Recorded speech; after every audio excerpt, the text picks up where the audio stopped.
Greetings, everyone, and welcome to the Quest for Wisdom podcast, where we search for nuggets of wisdom from the lives of some truly amazing people. Today's guest is SOPHIA SAGGEZZA. She is a forensic psychologist by training, a spoken word poet by choice, and an olive farmer for fun.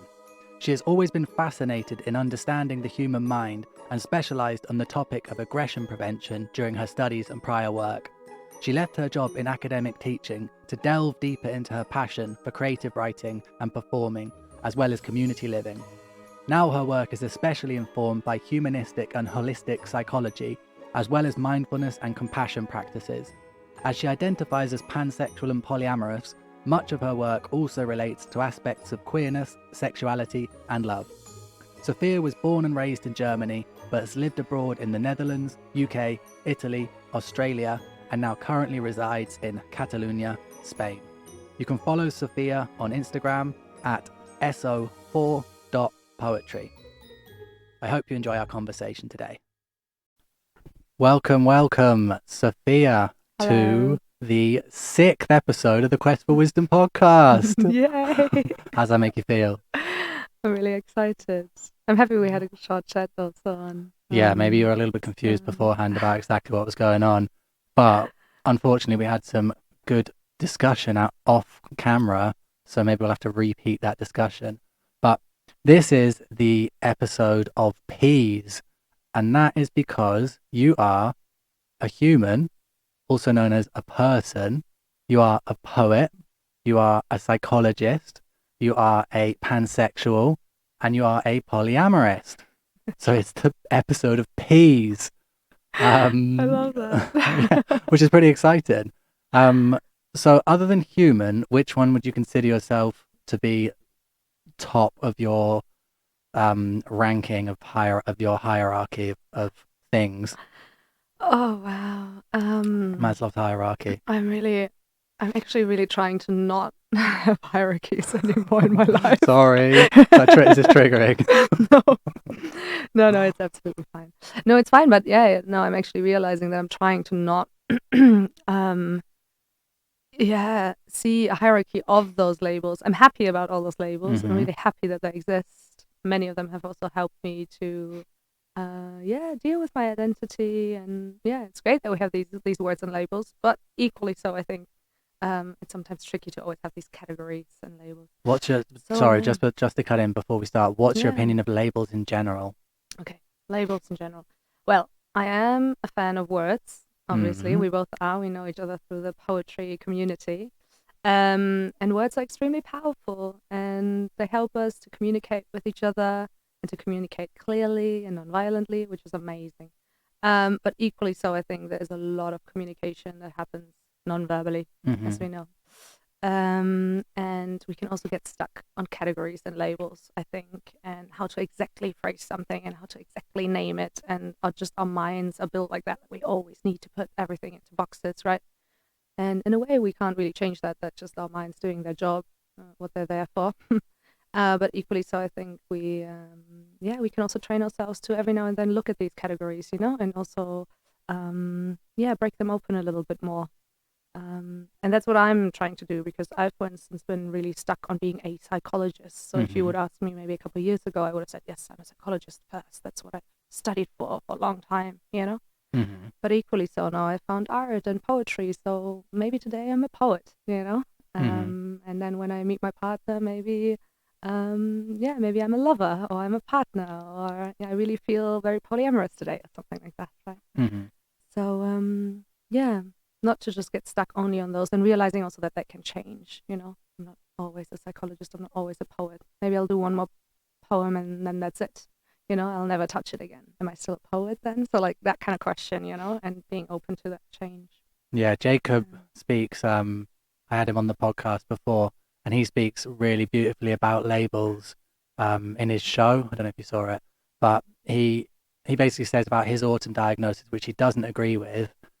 He says that, well, we only have, maybe, let's say, 10 major psychiatric disorders that are generally diagnosed, your bipolar, schizophrenia, autism, manic depressive, whatever, and a few of them, there may be like between 5 and 10 of them. and then you're trying to stuff people into these boxes, which are extremely broad, really, because symptoms have a lot of crossover. Symptoms can come from loads of different places. Don't really understand if they're genetic or if they're environmental or a combination. And it's like you're kind of stuffing people into these places when in reality, if you wanted, you could just keep creating new labels, but you'd need like thousands of them to make up a person that's got this amount of that symptom and that amount of that symptom and these background and all that, and you mix them up, and this person would have to have a new label there because it's that's why he's like, it's kind of it's a bit stupid, like it's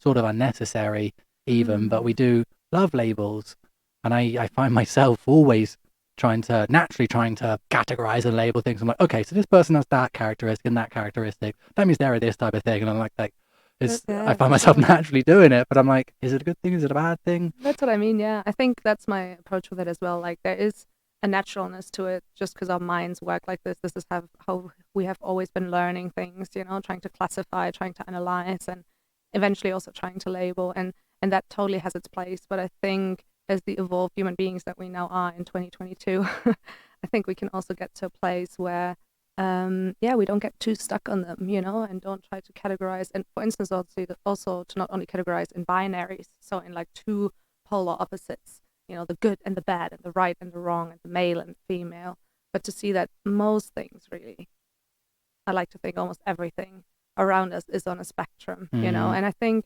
actually there's an approach in clinical psychology that also talks about diagnosis that way. So we know already about autism that it is on a spectrum. It's quite literally called autistic spectrum, right?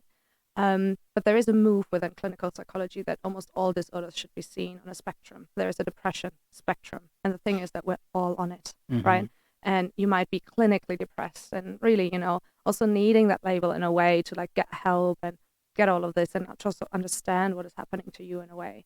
But equally so, someone else might have this amazing day or this amazing period, and they're also on the depression spectrum, just on the other end, you know, for that time being. And also realizing that within these spectrums, we can move around and we will shift and we will change, you know, we're not just stuck on that one label within that spectrum, if that makes sense. Yeah. So that would be something, if there is a quest for me, I guess, it would be something about dealing with labels, obviously trying to understand them, defining our words, doing all of that, but also realizing that there's always a range in almost everything that exists around us, you know, and that makes us us as well. Yeah, 100%. Like I used to love role-playing games when I was younger, like online ones like RuneScape I absolutely loved, and I've always loved games where you have to level up. You know, you've got skills and you level up those skills, and if you pick a certain character, they'll have a certain amount of base level skills, you know, like strength, I can't think of other ones, like magic, all that type of stuff. And that's what I think of humans like. You know, we're born with a distinct set of skills, like Liam Neeson in Taken says. You know, we've all got a distinct set of skills, and we are able to change them all. You know, nothing is stuck.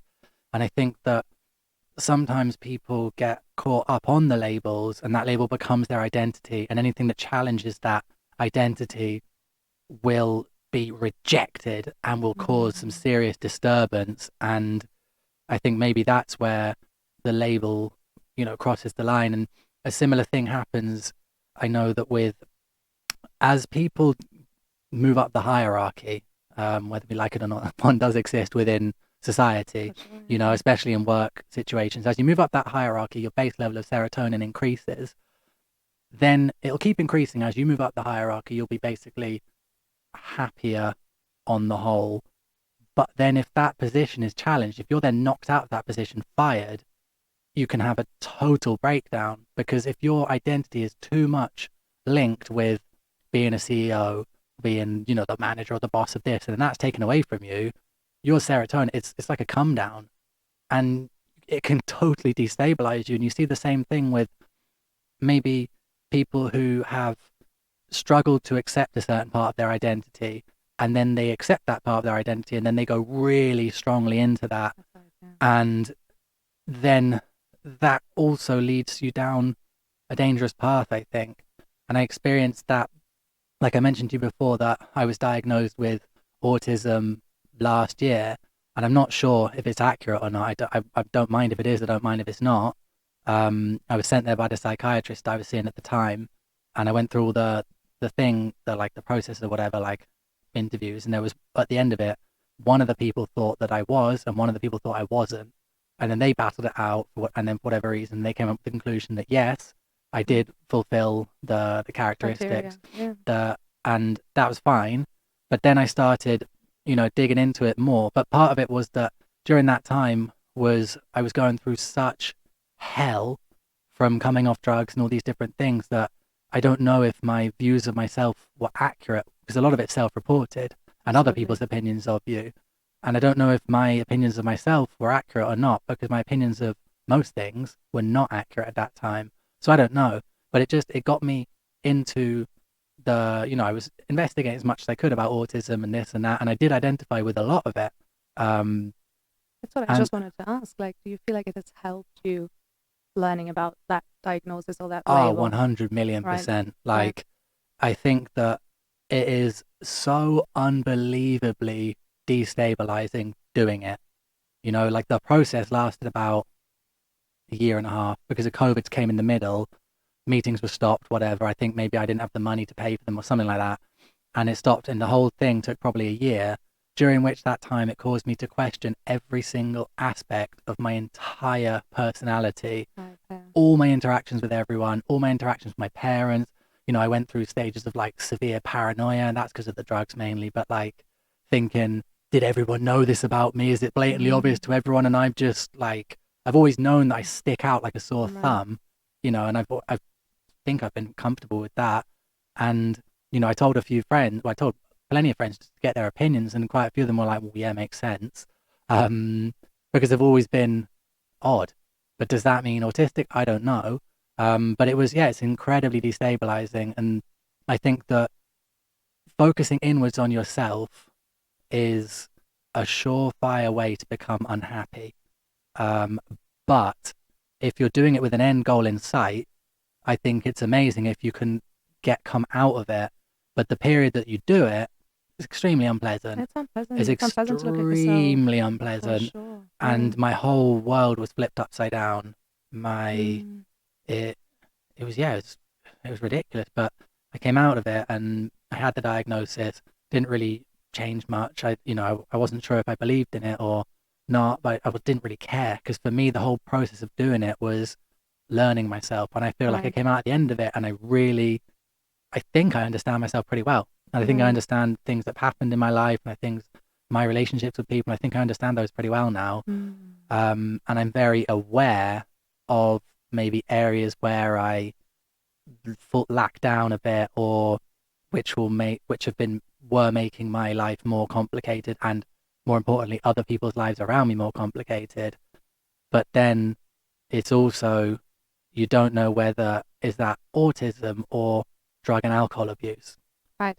This is And something that we see often, right? Like, where is what coming from? But I mean, right. First of all, thank you so much for sharing that. Actually, there's a lot that comes up for me there. One thing I think, and this is why I asked you, like, was that process in any way helpful? Was that label or diagnosis in the end helpful?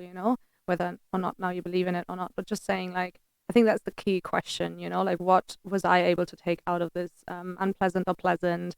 What was I able to learn about myself? And obviously, I think especially with a diagnosis like this, it's also often something that goes back then into childhood and teenagehood, and kind of like in hindsight, trying to understand some of the things that have happened.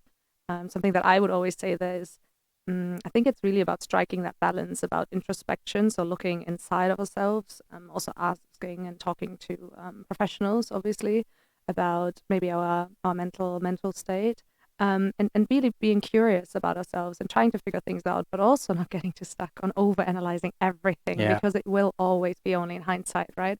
And even a diagnosis like this, I've made the experience that, yeah, it can be extremely healing and very helpful, because you really do understand your life maybe a little better, right? And you can also in the future explain yourself a little better to people. You can meet them, differently. You can say, hey, this is who I am, and this is what I'm doing and why I'm doing it. But also there's also a risk in over analyzing, and that's also what I mean with over labeling and getting too stuck on it. Another thing that came up for me when you were talking was this idea that is in Buddhist psychology is ego clinging. And it's the idea of like, too much holding on to this ego, this personality, potentially these labels, and like overly identifying with it. And again, of course, we are all on this like quest or struggle, I guess, sometimes to who am I? This question of who am I, or who should I be? And it's an interesting question to ask ourselves, and we should keep asking it. But to not get too stuck on just a couple of labels, and not see that these can also be changed, and they will change most likely throughout your lifetime. Yeah, that's the thing. And that the reason why I originally brought that up was because we were talking about people over labeling and getting too held up on this. And then when I was like investigating this all, I was joining some Facebook groups and this, that, and the other, autism diagnosis, Asperger's, whatever. And there were a lot of people on there, and I did relate to a lot of what they were saying, but then I also didn't relate to some of the people, and because there are obviously severities of everything. Absolutely, yeah. I remember one girl saying that she couldn't have a shower because the sensory overload from a shower was too much. I was like, oh God. But then when you hear people that have things very extremely, you think, well, that's not me, so that can't be me. And it's the same with like depression or right. even alcoholism.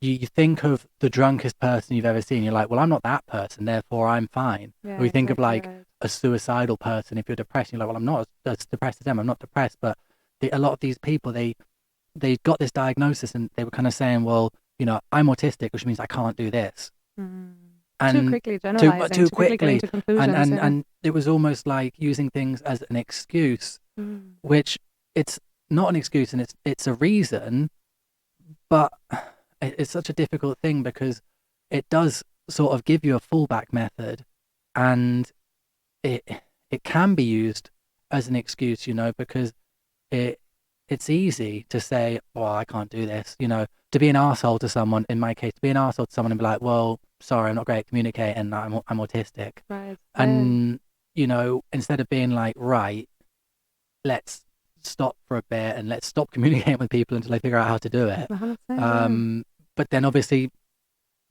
some people, maybe they're not able to do that because they don't have the right support around them, or they don't have that drive within them, or they do get too hooked up on analyzing themselves. Like when I first started really analyzing myself, at first it was hell. It was pure hell, because at the time I was coming off the drugs and everything, and so I was a horrible person. I was being horrible to everyone, and I was causing a lot of pain to everyone.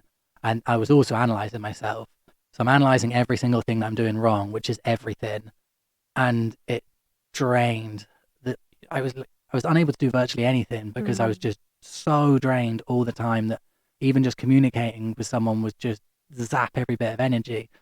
But then it gets a little bit easier because you stop being such an arsehole, and it gets a little bit easier. And I still analyze everything I do, but I do much less wrong.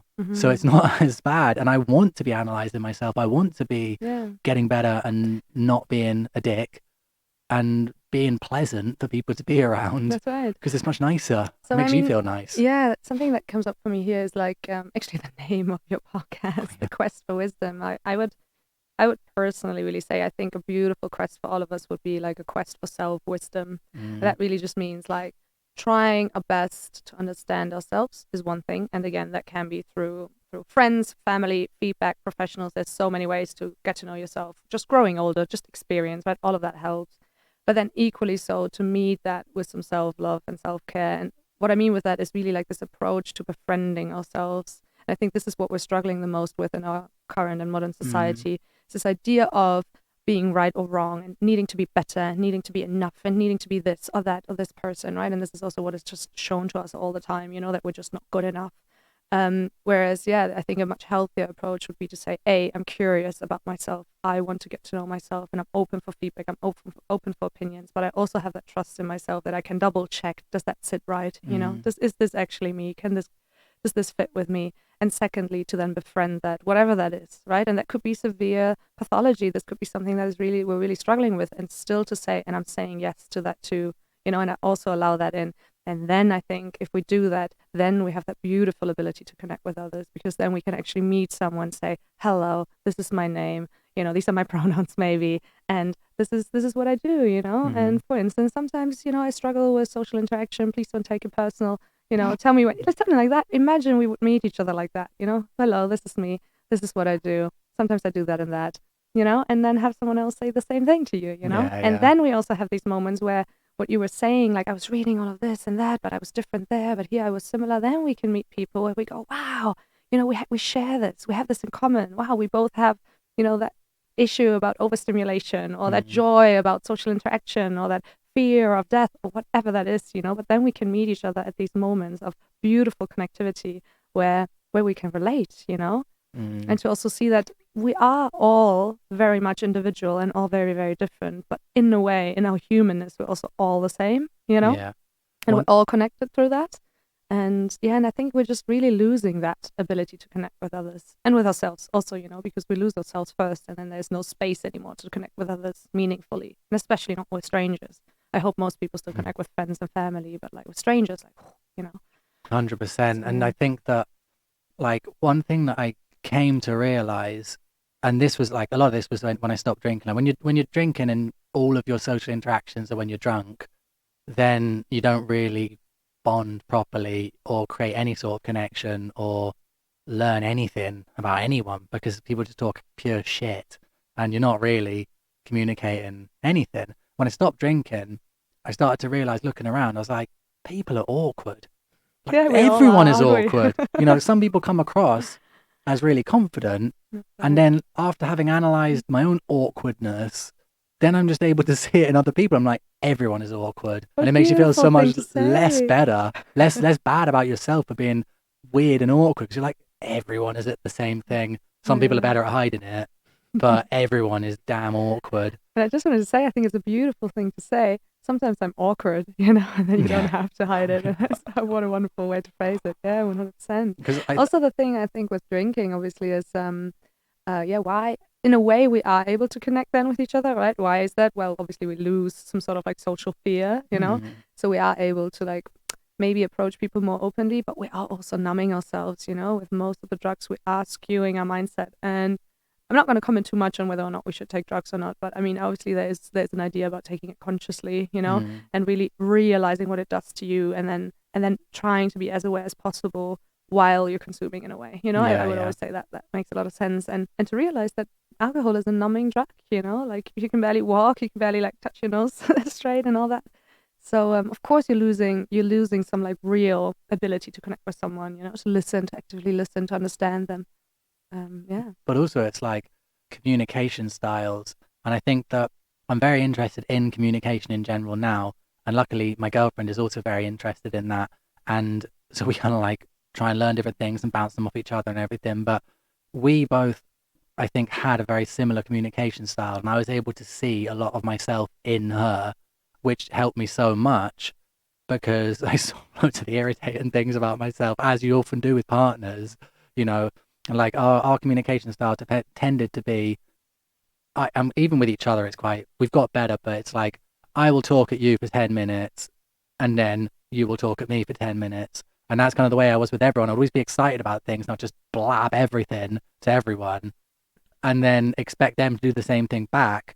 But then I realized recently that a lot of people don't do that. People might be more shy and they need the information coaxed out of them, or people want the actual interaction. And if you just talk at someone, Right, then they yeah. think you're an ignorant prick, basically. My self-knowledge there. Hey.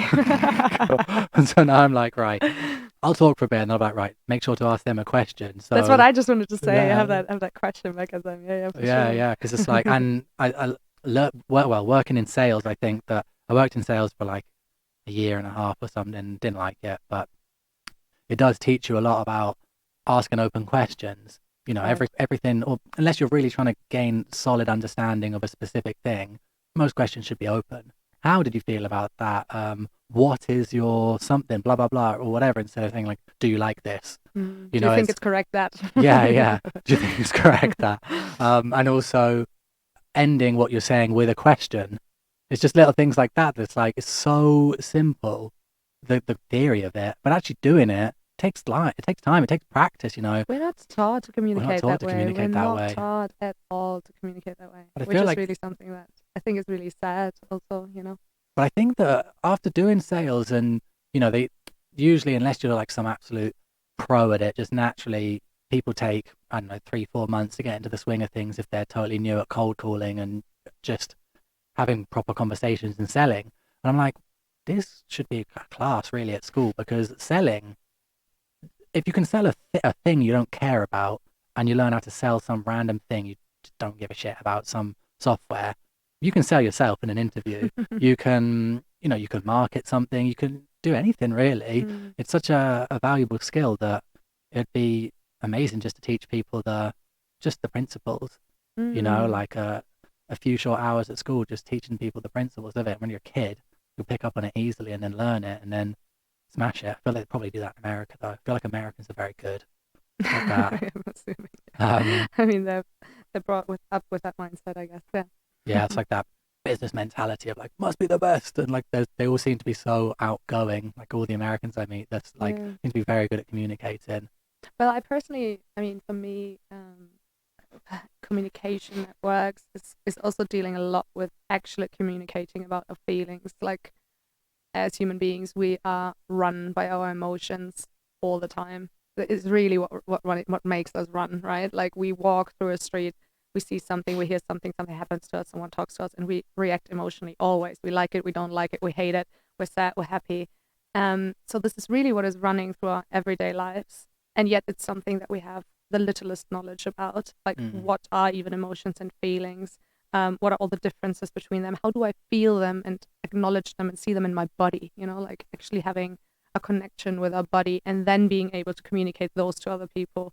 That would be always my approach, to say like we should really train our kids much more in understanding their feelings and bodily sensations, and then how to communicate those with others. If we would already do that, like we would all communicate already much differently, 100%. much more so than having to then also maybe sell yourselves or so, because you can really just say, hey, this is just who I am today. This is what I'm feeling right now. How are you? And we are doing this. We're doing the how are you, but nobody's really listening to an answer. You're expected to just say good, and good is not even a feeling, by the way, right? So like, there's just no communication about our actual feelings ever, while it is what is running us all the time. Yeah. Have you seen the documentary Emotion? No, I've not seen it. Very interesting. It talks about what you mentioned there about emotions in the body, being expressed in the body.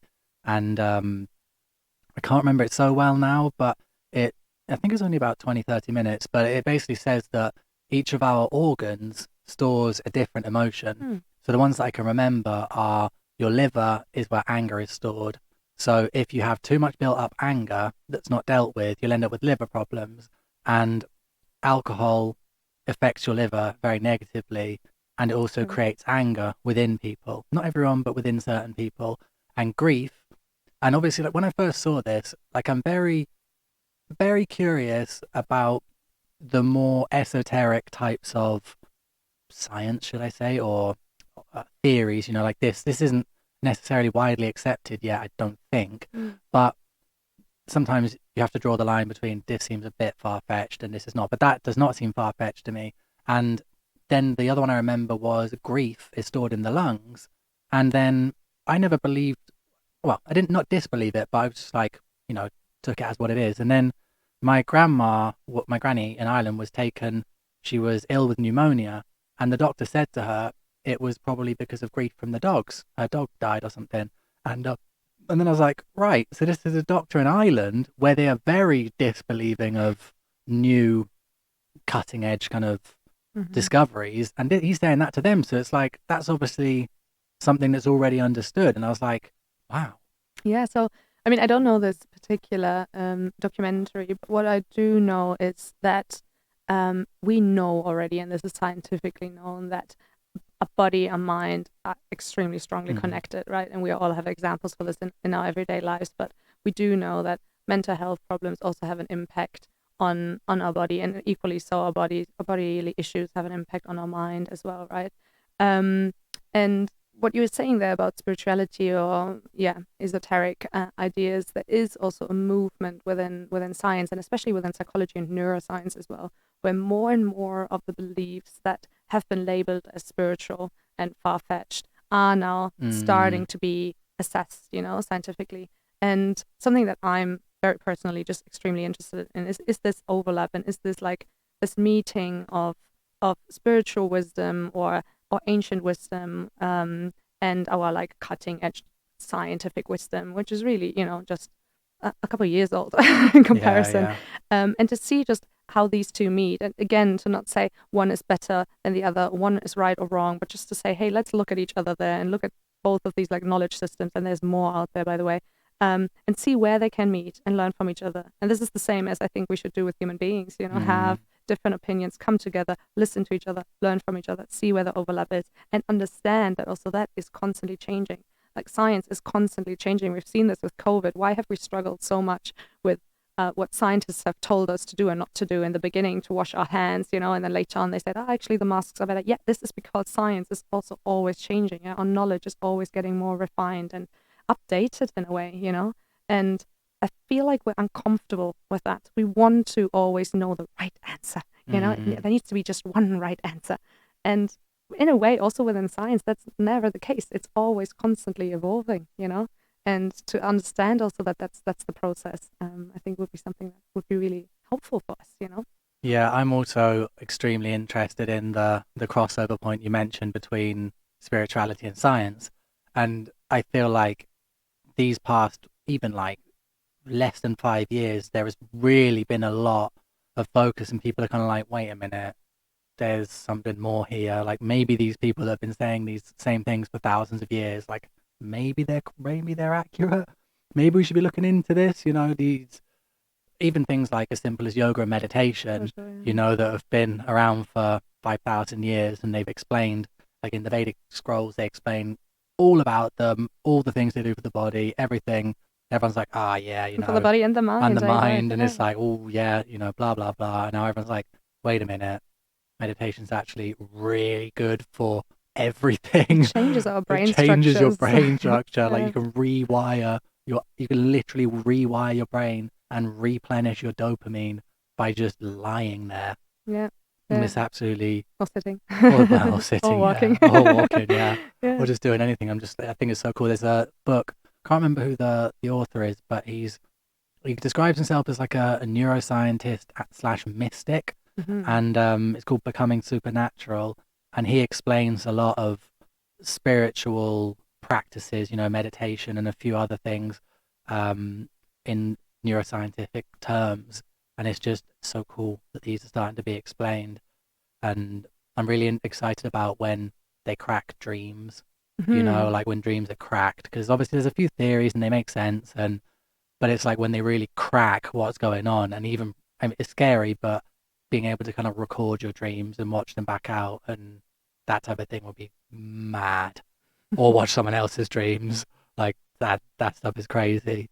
Would you think we would be able to make sense of watching someone else's dream, or would there always be like some sort of like subjectivity aspect to it, something that only that person dreaming it in that moment can understand, see, feel?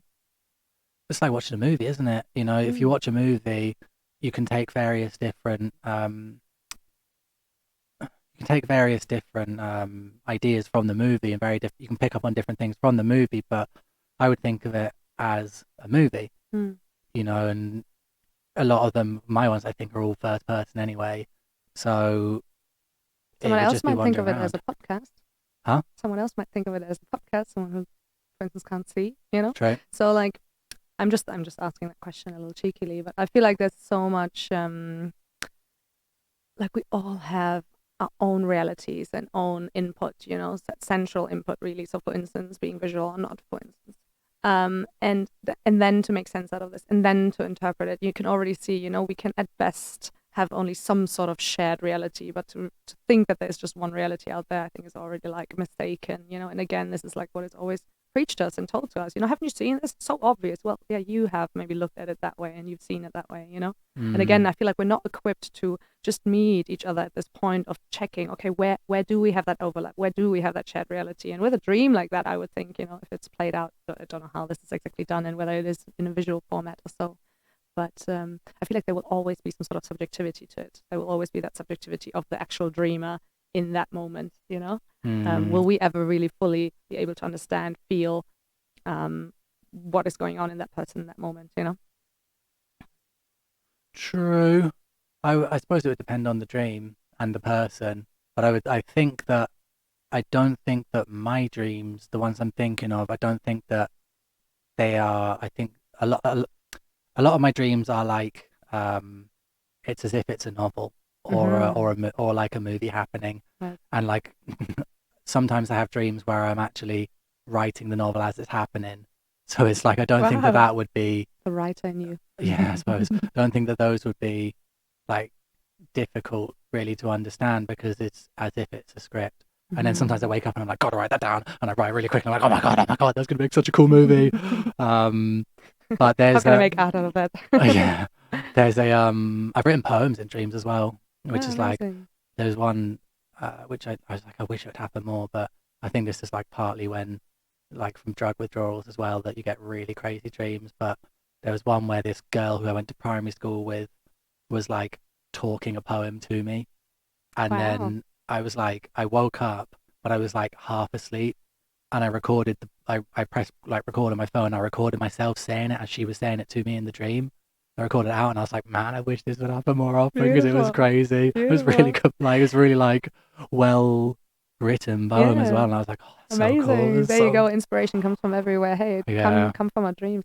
But It's then, nice that you say that. See, this is what I find interesting, like to share a little bit also. Okay, so how are you dreaming? How do you yeah. feel that? And also in our way. I mean, we've connected through poetry already, but to realize like, yeah, what can I take out of this and how can I make art out of this? Like for me, it's interesting that I when I'm stressed or agitated, I can get like OCD like personality traits, right? So I don't have official diagnosis or anything like that, but I know enough about it that yeah, I can get quite controlling, quite perfectionistic. I can get quite stuck on certain numbers and also repetition of phrases. And yeah, the repetition of phrases has been amazing for performing poetry, of course.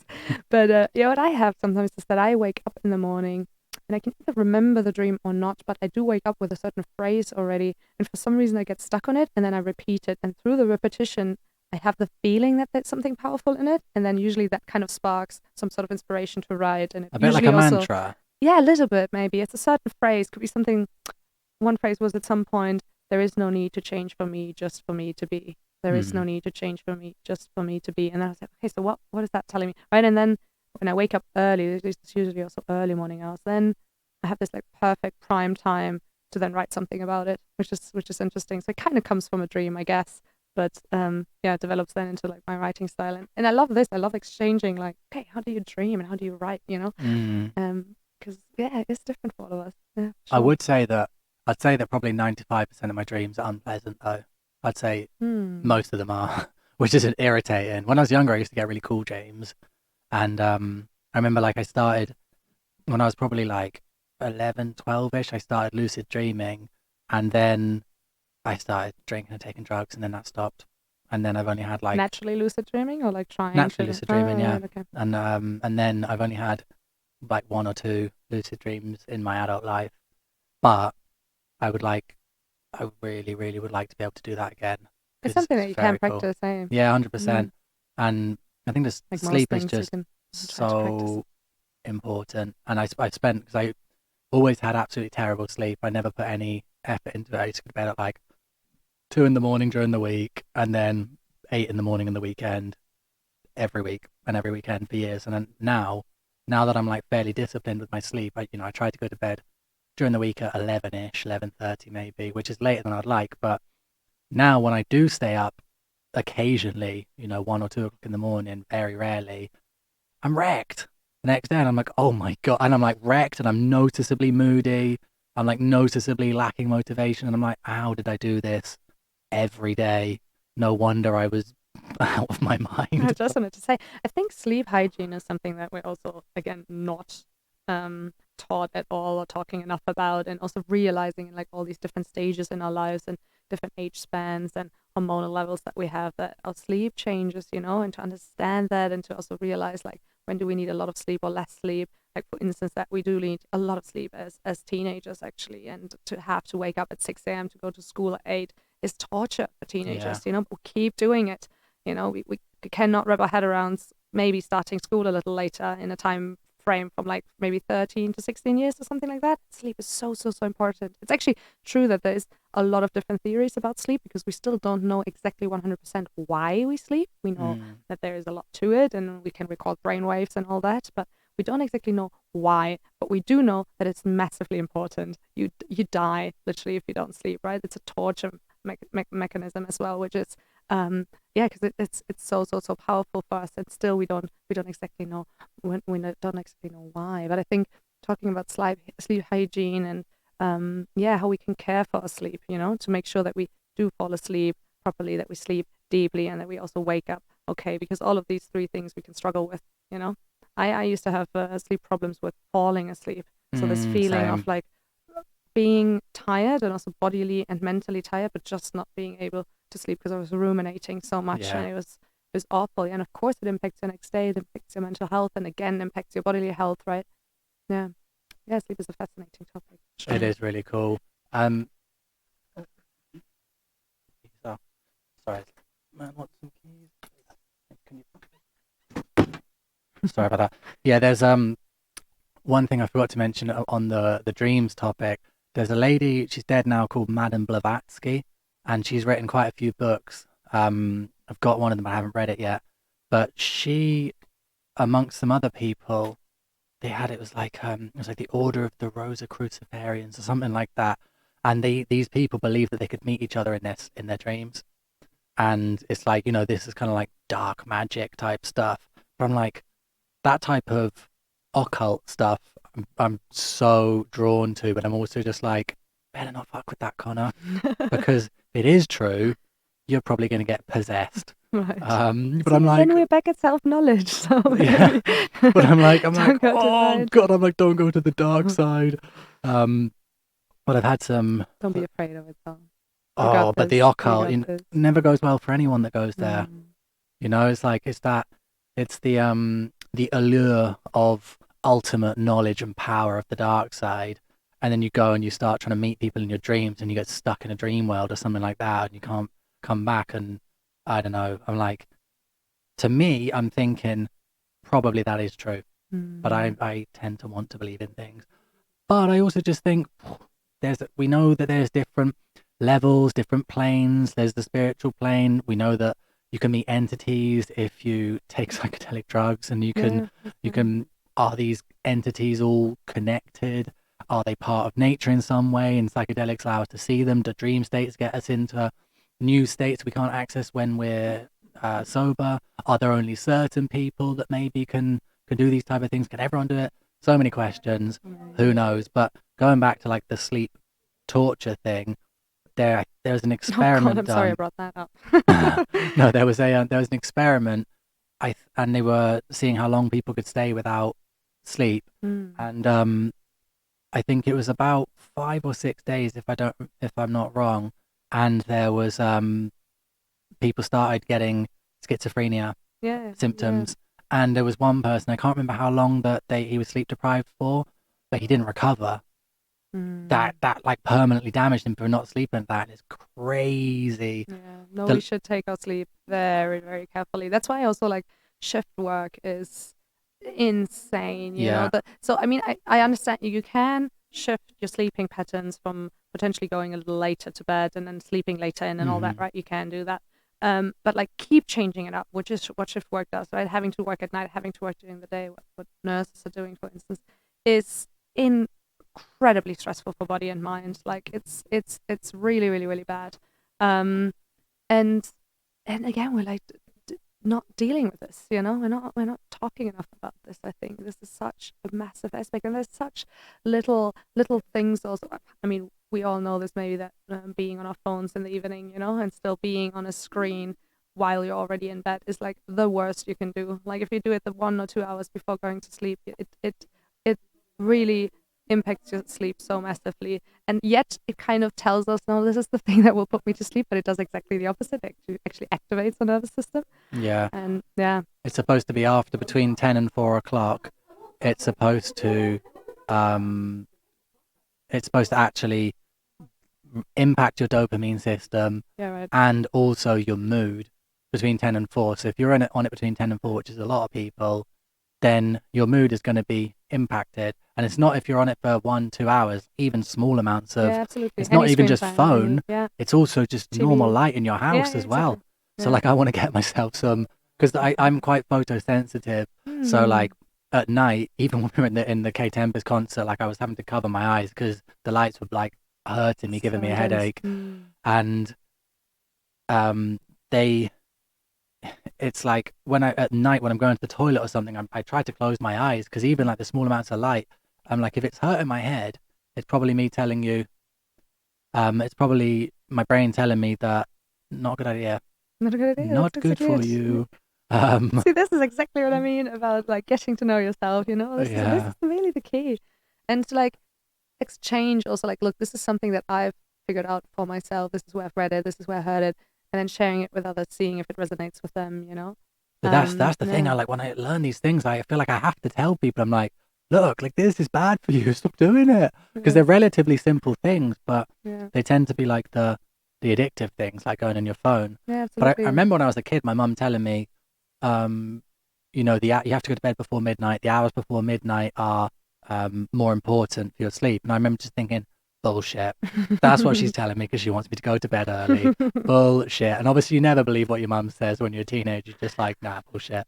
And now, like, I've read Matthew Walker's book, Why We Sleep, and listened to him on a podcast. He's brilliant. And they're like, yeah, the hours before midnight are when most of your growth hormone is stimulated, and it's Yeah. when most of your deep sleep happens.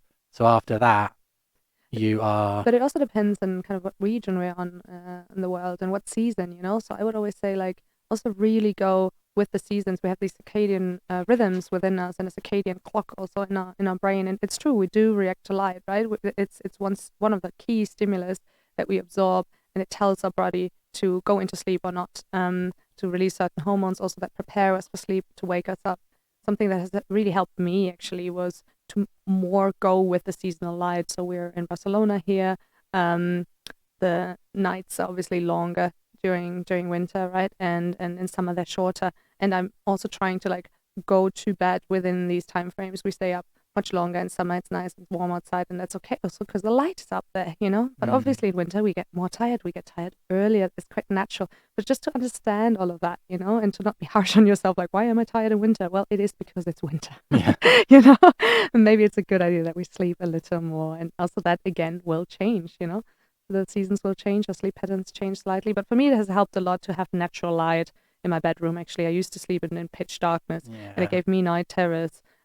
Again, could be super super useful for someone else to sleep in pitch blackness. For me, it was not very healthy, and I really enjoy now sleeping with with just like natural light coming from the outside and kind of adapting to that as well. Waking up earlier or later depending on the season.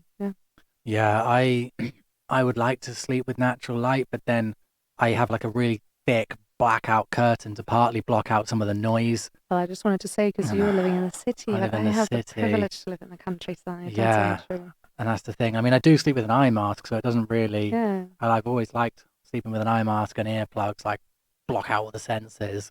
But There's a really cool, I have this really cool alarm clock, which I used to use when I was living in the city. Now living out in the countryside, I don't need it anymore. But so for instance, I totally understand that you want to black out like artificial light from the outside and also noise, of course. But this alarm clock, you can set it on the certain time that you need to get up, and it will mimic a sunrise within your room for like half an hour or so. So it slowly starts to make some light in the room half an hour before you need to get up. And it works really, really well because it actually wakes you up slowly. So you don't have the sensation, you're more likely to not have the sensation of like completely being pulled out of a dream or deep sleep when your alarm goes off. So I highly recommend those. What are they called? They must be called something like sunrise clock or something like that. Yeah, I did hear about that recently, actually, and I thought that sounds really cool. Maybe I need to get one of those. Yeah, it's absolutely good. And especially when you're in the city and you need to block out the artificial light, but you have that sort of stimulation there, yeah. Very nice. So what drew you into psychology, and what branch of psychology do you practice, and how do you earn your money from it? Okay, so those are three very distinct questions. Three very distinct questions. Let's go step by step. What brought me into psychology? I don't know. At some point, I was just super interested in trying to understand why we do the stuff we do. So why, as human beings, do we do certain things? Because we're fucking weird. Because we're all weird and awkward. That was the solution after 10 years of studying. No, but I don't know. I was waitressing actually in England. I was working in London after high school, And I was waitressing and talking to all these people. As I think waitresses also, they get so much knowledge about human beings because you have all these people that you see all day. And I don't know, after jobbing there, I had this like very strong inclination of I want to understand why people behave the way they do and what they're thinking and feeling, right? So learn about behavior, emotions, and cognitions. That brought me to it. And then while being in an interdisciplinary college, I realized that I was also really fascinated by very extreme behavior and like on the extreme violent, aggressive side of things. So why do people do bad things that we label as bad things? And so I got into criminal psychology. So my master's was in forensic or criminal psychology, with a specialization on early prevention of antisocial and aggressive traits in children. And so I was working for a little while also with families who, had children that were showing very antisocial behavior, and we were giving free therapy to the parents. And so this is a little bit my background, and I do love it. I'm so happy I studied psychology. I'm so happy about also my master's and the work I've done. But I've also realized that I'm equally fascinated by the exact opposite side of that spectrum. So not only the very bad, the negative, the violent, the aggressive behavior that really makes us suffer, but the other side of the very positive behavior, the behavior where we care for each other, where we have empathy, where we connect, where we help, where we're altruistic. And so I've kind of like pushed a little bit more into the like positive or Buddhistic psychology aspect, and I'm currently also going through a meditation and yoga training, and I kind of want to meet those both ends. I'm fascinated in both of them, and I've also realized just for my very self that currently I don't want to be in a work setting within the criminal field. It's fascinating work. It's absolutely incredible. But there's also a couple of things that I'm not super happy about. And also for me personally, I don't want to be in that work setting on a daily basis at the moment. So What are things you're not happy about? Well, so one aspect is definitely within clinical psychology, broadly speaking, so not just criminal psychology, which is the diagnosing. I understand that it's there, and it's, as we said earlier, interesting, all the research that went into all these different disorders, but here we go, we're calling them disorders. And the criteria, and it is really helpful for people to understand themselves, but I don't want to be on that end where I'm labeling people. You know, I'm in my private life so much going against all these like very rigid and stuck labels. So I just don't see myself doing that. That's one thing. I also think it's like, I was thinking about it before, that diagnosing someone is crazy. An actual like, it's the burden and the responsibility of actually putting a diagnosis on a person, a diagnosis which is so easy to get wrong, and also a diagnosis which is subjective pretty much. I mean, there is a lot of safeguards obviously in place, and there's a lot of research that goes into diagnosing, of course, right? So I really don't want to minimize that. This was really much more of a personal choice that I realized I just didn't want to be in that position where I had to diagnose and label people. And also, for instance, in the forensic field, if I would work, for instance, in a prison or a forensic institute, I would have to go into that prison every day as well. So this is the work that I have to also do, right? I also kind of have the theory that, I don't know, but I'm not sure whether in my 20s I want to therapize people. You know, I've just turned 30 now, and maybe in a couple of years I want to go back into therapy and help others that way. But there was a lot that I wanted to figure out for myself first, and also a practice that I wanted to establish for myself. So with mindfulness practice, it's something that has given me so much stability and so much clarity that I feel now slowly equipped to help people on that path, right? Whereas, if I would have started immediately after my studies at 25 or 26, I would have not been ready. And there's a lot of psychologists that burn out extremely quickly, you know, because I guess, we are not really equipped for it just because we've studied for a couple of years, you know? Yeah, but like you're still developing in your 20s. Yeah, like absolutely, the brain, I think, stops developing when you're like 29-ish. Oh, it never actually really does. We have neuroplasticity until forever, right? Well, strictly speaking, it always is changeable and malleable. But so this was really like a personal choice that I realized it's fascinating, and I'm so happy I did it, and maybe I'll go back into that. But currently I don't see myself in that everyday work setting like that. And there's a lot of practice that I want to develop for myself first, and also rather teach it. So I've also gone into teaching. I've taught a couple of years at university, psychology, philosophy, neuroscience mainly, but I'm also super fascinated in teaching more mindfulness practices. So I do see myself doing that actually a bit more. Psychology, philosophy, and Neuroscience. Yeah, neuroscience. this was at an interdisciplinary college. Yeah. So like a college for people that are up to 18. So no, this was a university college. Ah, So I mean, age, I guess they were 17, 18, up to 25 or so. It's a liberal arts and science college in the Netherlands. And the idea is basically that you have this rather free curriculum, and so you can choose kind of the different branches that you're interested in, and people don't study just one subject or something like only psychology, but you're able to study different things and then specialize on one or two subjects. Yeah.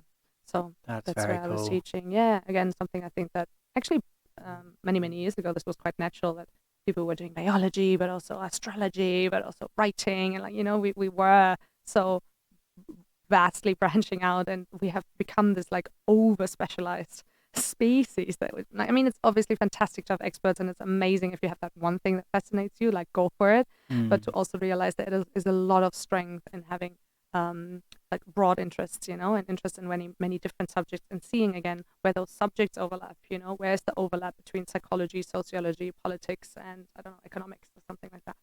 Yeah, I find that so. I suppose it depends on personality because some people they know what they want from a young age and they want to do that and they become an expert in that.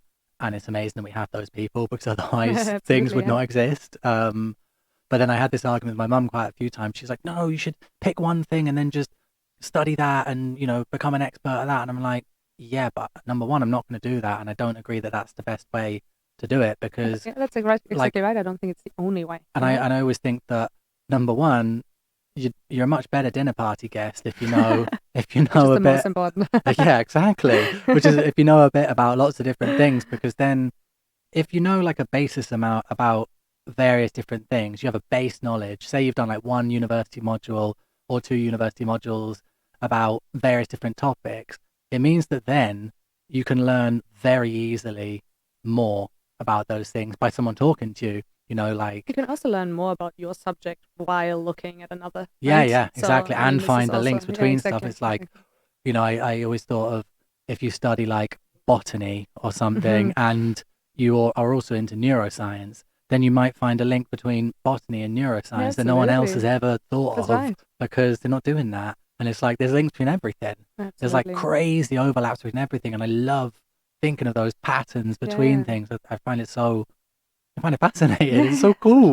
And Absolutely. neuroscience is especially cool. I started doing an online university course, which I also thought was unbelievable. It's Coursera, that's what it's called. Coursera.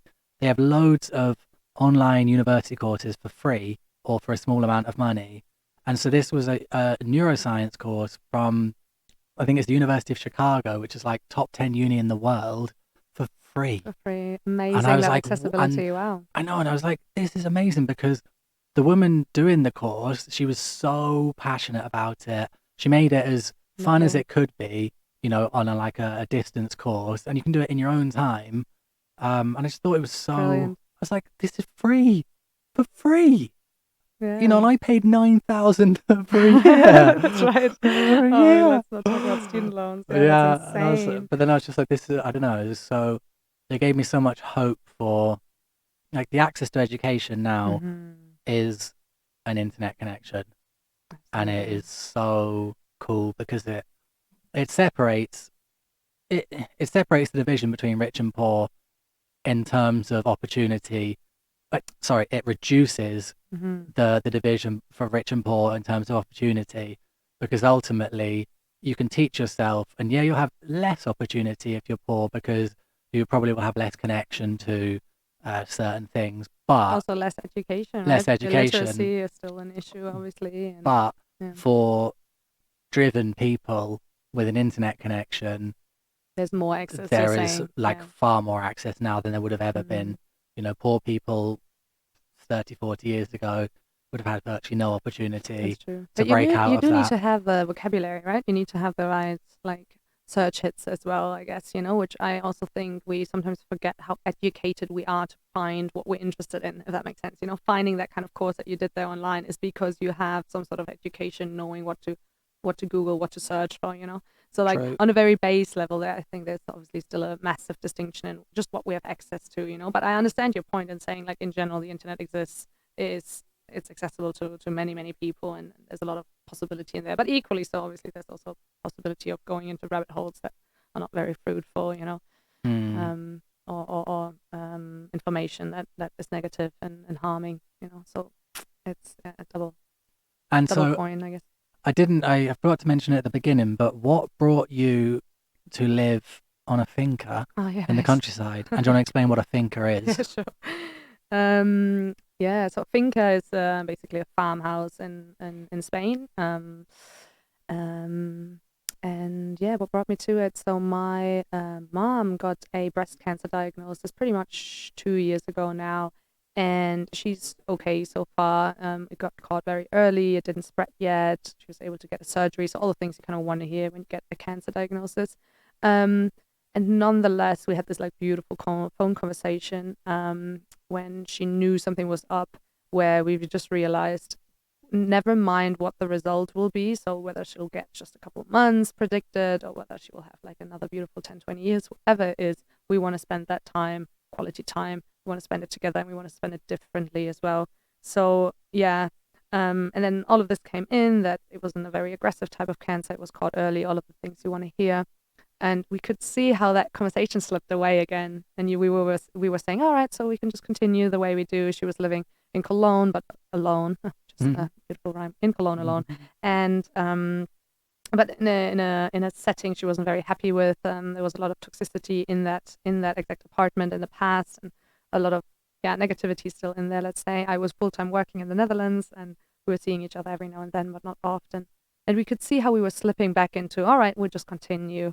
And it was a really active process to say, nope, you know, now we have given this chance that she will likely, hopefully, knock on wood, live for a couple more years. And we have this time to spend it now together. So how do we want to spend it? And that kind of just sparked a process of, okay, so we do want to sell her place. I do want to quit my job, and we do want to live somewhere else. And then it was very clear, we want to live in the countryside. We want to live in nature. We want to live more sustainably. We want to live with permaculture, and we want to also live in the Mediterranean, you know. So we're from Germany, moved south, and then lots of things came together. But we actually followed through all within a year, which when I'm talking about it is insane. I would not recommend to anyone, but we were selling a place, quitting a job, finding a new place, moving there and renovating it all within a year. And we specifically came to Catalonia, so to our south of Barcelona, due to many reasons. Also very interested in the very like anti-fascist movement that obviously has been happening in Catalonia for many years, and the politics that are in place here, which are oftentimes leaning more to the left. So we were fascinated by this place and decided we're gonna move, and so we moved out there. And we were also pretty sure, or we were very aware, that due to things happening in our lives, we were now able to buy this house there, which is not massive, but it's nice, and the setting is beautiful, of course. But we were just given this, like, this is not something that we deserve to have, if that makes sense. So we were also very clear that we wanted to have it more communally. So we have been having people living with us, working with us throughout this year, and try to have like a bit of a communal living project, let's say. And so that's where I'm mainly living, and I come into the city every now and then because I am a city girl. I've always lived in cities, and I do like the cultural events here. I perform here quite a bit. So that has brought us there. So your mum lives there permanently, and then you have people that come in every so often to help out. Yeah, exactly. And so they come in for like a few weeks, and they stay and they help out, and they leave. That's right. Yeah. So mostly it was always a couple of weeks, up to a month. One friend of us was staying with us for 7 months, though she was staying longer. But yeah, mostly people come and either just plainly visit, or they come live with us, work with us as well. There's a lot you can do, obviously. We have olive trees, so there's a lot of farming that can be done. Equally so with the garden, the house needs maintaining. There's always something. If you live out in the countryside, there's always something to do. Then also experience, community again, and experience having time in nature, which I think many of us in the big cities really don't have that much of. And that question of how do I want to fill my days with sense, and how do I want to connect with others, you know? So it has been a beautiful time, also challenging. It's always also challenging. to live out there and to live in community, let's say, but also really, really fruitful. Yeah. And it has brought my mom and me closer together than ever. And equally so, also realizing that we have our own individual paths, of course. So, for instance, mine does lead me also to other places now and being a bit more in Barcelona, but I'm obviously still involved in our project. Yeah. But so now your mum, is she over the cancer or? Yeah, define over. So not really. She decided back then for surgery. It was a hormonal type of cancer, so she wasn't recommended chemotherapy, but she was recommended radiation. And back then she decided against the radiation. It's also on the left, in the left breast, which is really close to her heart. So yeah, radiation obviously attacks everything that is in that region. So she was deciding for the surgery mainly and this lifestyle change. And just now she had another surgery because something small grew back. And we were obviously worried that it was because she had decided against radiation. But the doctors were also saying, look, even with radiation, it's possible that something grows back. You know, radiation therapy doesn't 100% tell you will have no cancer anymore. So something small grew back. She needed another surgery, but it was also right next to her scar. So there's also the possibility that, yeah, maybe it was just not all cut away properly the first time. We don't know. It's all speculation. But for now, she's decided again for a second surgery, again against radiation, and we'll see what the next year brings. But again, she's okay so far. It hasn't spread also throughout her body. Yeah, so can you ever be over cancer? I'm not sure. I guess, yeah, some people are. It could always be that it grows back, but for now, she's okay. For now, she's okay. So she's not like actively ill or anything. Not actively, yeah, exactly. Not actively ill. Okay. Yeah, or well, actively that's on good. medication or so. Okay. Well, hope the surgery goes well. Yeah. Hopefully. Very, very tough situation. But I've got I have another friend who lives out in Tarragona it's a pretty big finca, but she lives just by herself. Oh wow. And then That's so much work. It's like in a valley, and it takes like even to get from the road, which isn't even a main road. Like the nearest town's probably like 20 minutes away or something. Right. Even to get down the valley, down her road is like a trip. 5-10 minutes, you know, like a long walk, 5-10 minutes in the car. And she lives there by herself. Like she got snowed in a year or two ago, whenever it snowed a lot. She was just stuck. Yeah. She just couldn't go anywhere. Luckily, she's like got hordes and hordes of food because she's like expecting the world to end and everything. Oh no. But like, yeah. So I spent only a really small amount of time with her, but I understand that concept of there is always something to be done. Yeah, there's always something that needs to be done. You know, there's always plants that need tending to, fruit, vegetables, whatever. It definitely can be stressful, but obviously if you can do it in a way that you can see the meaning of it again, you know, and that you are a little bit closer to how have we been living in the past. Because city lifestyle is the most modern you can have, you know. And yeah, obviously it's fascinating and it's thrilling and all that, but we're also really detached from what where food and water is coming from and how to heat and all that, you know.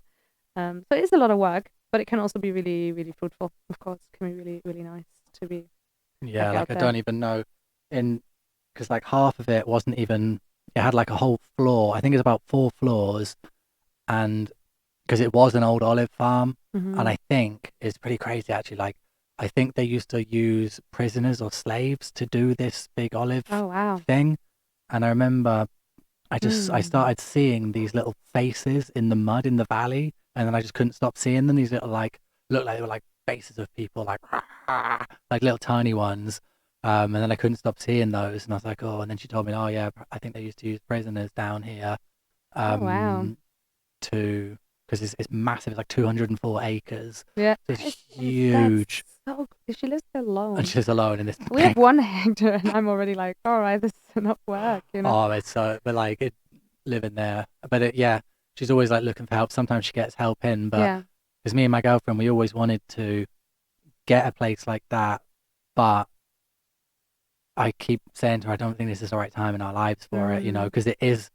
We're trying to do, you know, we're trying to build our careers and build all other stuff. And if you do that, that's what you do. You know, that occupies most of your time. Yeah, this has definitely been like a full-time job for me the past year, I would say. Yeah, But also because we had it so communally, right? So it was not yeah. only managing the house and the land, but also the people coming in and out. And obviously there's conflict that can arise, and just communication, with people coming in and out. But I really, really loved it, and I'm so happy to stay involved. But equally, so I can just see that there's some other paths for me that are not only out there building this communal project. Let's say, yeah, not only that part of I it. will hopefully have a chance to experience it though, because my family's got some land in Ireland, Mm. and like my granny's still alive, but probably won't be for that much longer. And then like it was a farm, and so it still is used. Some of it's used for a farm, but I would love to turn it into kind of a permaculture place and like a big Mm. mushroom shed, and have it where like a retreat where people can come and learn permaculture and learn those types of things. Not that I know anything about it, but I would learn. I would learn how to do it. And what I That's it. really want is a big mushroom research center All right. to like research different uses for mushrooms. Mm. I really want to I have an idea to make like a canvas like material out of mushroom. So you could make tents out of the mushroom material Oh that wow. would then be biodegradable. Okay. Don't know if it's possible, but it probably is because there's so many species of mushrooms Fair enough. that it must be possible. Um, Love so your hope, grand ideas. huh? I really love your grand ideas. You should really stick with every But single one of them. but then, And please tell me when they come true. oh, hopefully. But it's like such like a little, it's Ireland, and so it's really green and loads of kind of hills, and it's a bit like it's close to Lord of the Rings, Yeah, like the right. Shire. Yeah. And it's like I just always imagine if I can make some little, some yurts and some hobbit houses, maybe in the hill or something, and then you get some random people from China or something that come over and that live in the city, and they come over there, and it's like the furthest thing away from Maybe that. not They the were like, most sustainable to have them fly in from China. yeah, maybe not. Stick them on a container ship. No, don't do that, please. Don't do that. But people coming from anywhere, like if they want to come Yeah. and see what's going on. Hopefully by that Mm. time we'll have more sustainable travel. Yeah, that's the thing. Now, I'm just saying this because I think there's a lot that we can actually learn also about our neighborhoods and with the people that are left and right from us. Yeah. There's this tendency to always branch out and super big, But there's so much that we can already teach each other here, us today. Doesn't have to be Yeah, I just always so thought of far like away. the excitement that someone would feel going somewhere that's like opposite. It's like us going to the desert or something. Yeah, We're just like, absolutely. what is What is this? this? Or someone else, because like it's natural for me because I go there Yeah, often, but it's like it absolutely. wouldn't be natural for someone else. They'd be like, this is amazing. Yeah, So it's hopefully I so get to different. experience that. Pretty cool. So what have you learned on this permaculture experience? Mm. What are you growing for starters? So we And mainly sorry, before you start, yeah. can you explain what permaculture is for people? I'm really so I also have very little knowledge about it, and I barely have a green thumb. So for me, this entire last year was just about getting into the countryside and trying to understand trees. I do have to say was the key thing. Trying to understand the olive trees because this is what was already there. So our main idea for the first year was just to see what do we already have and how can we sustain and keep alive what we already have, right? And then we can grow things and plant things and do things differently. And so, yeah, we have 148 olive trees, and the key work I think was to maintain them, keep them alive, and run our harvests, which are always in autumn, and make olive oil out of them. So we're doing that. We're also pickling some olives, and we're also making olive leaf tea, which has antiviral potency, which I didn't know before as well, and actually tastes rather good. So you wouldn't think, but yeah, you can even take them straight from the trees, but it's a bit nicer when you let them dry a little bit, the leaves. Yeah. So and the idea was just to deal with what we have there, try to understand what the trees need, when do they need cutting, when do they need water and care, when do you best leave them alone, like all that kind of stuff. And then the idea is to do a bit more gardening and potentially growing fruit and veg in the next years, but for now it's really mainly this. And this is also something that I would recommend for anyone. If you do move out into the countryside and start something like this and you don't have a lot of experience about it, go easy. Don't try to start all of the project at once. Yes, I'm looking at you. And try to first understand what the climate is like. This is different for us here, than in Germany. What's the climate like? What's the nature like? what is needed with what is already there, you know. Yeah, and basically then to reuse everything that you have. So do reuse your biotrash as well and make it into compost. Use that. So use what is already there, recycle what is already there. Having to buy as little as possible onto it, I would say, is my little key explanation of what we're doing. I'm sure there's much more to permaculture. Yeah, and so yeah, that was the key stuff.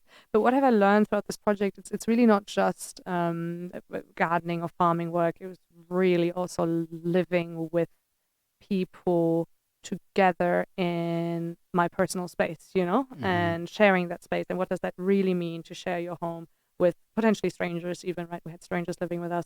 And then to find a way of communicating together and living together, so closely, but also be working together and also physically working, and seeing that conflict arises naturally. It just does, you know. It doesn't matter. You can have the best 3 weeks. Next day there's a conflict, you know, and that's really part of it, and how to navigate that. So, but that's maybe also the psychologist in me again, and I enjoyed also having these kind of communications and see what how everyone could come together in a way, you know, and meet each other. But it was really sometimes most of the work went into communication, which is so interesting to see when people come together like that and have different expectations and ideas and views for a certain place, you know. And for me, I just had this experience of, this was our little bubble within the finca, but it was such an image for like the world at large, I would say. Like, how do we as human beings come together when we have different views, different expectations, different mindsets, different backgrounds, different knowledge, wanting to create potentially the same, maybe not even. Yeah. And, you know, it's a wonder that we can communicate at all with each other, I sometimes think, you know. So more celebration of the moments when things do go right and when we can get along, you know, and to see conflict as a natural part of it. But obviously, if that's your daily life, it can also be quite stressful. So it has been really like ups and downs also this year, I do have to say. Incredible time, and I would definitely do it again, but also challenging equally so. Yeah, because when I first started looking into this, I just watched a few YouTube videos of some different earthships and sustainable living, how like communities, and just to see what was out there and what people were doing. Yeah. And the actual the sustainable living, I think, is just so cool.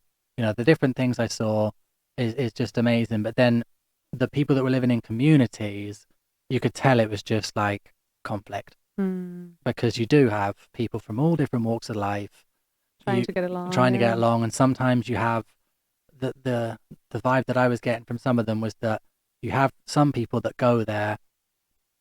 Often they can tend to be the kind of more hippie type of people that might be really, really liberal and anti-establishment. But then there also has to be some sort of rules and establishment, because you can't just have 10, 15 people doing whatever they want all the time. And then it's like, do we allow drugs here? Do we allow drink here? Do we allow this, that, and the other? And it's all this idea that anarchy is for the best. I mean, I like the idea of it, but also see that full anarchy, I'm not so sure, you know. No way. And at least, I mean, you don't need to have a dictatorship, but you can and need some sort of common consensus, and you need to have communication about that. Otherwise, it definitely goes off, you know. And again, also here, I think you also need to be able to be open for change, you know, and to also see that as a process. But you need to always have like a starting ground. You need to have some sort of philosophy, some sort of maybe guidelines. So we specifically agreed on not calling it house rules or something that can only be broken, you know, but something like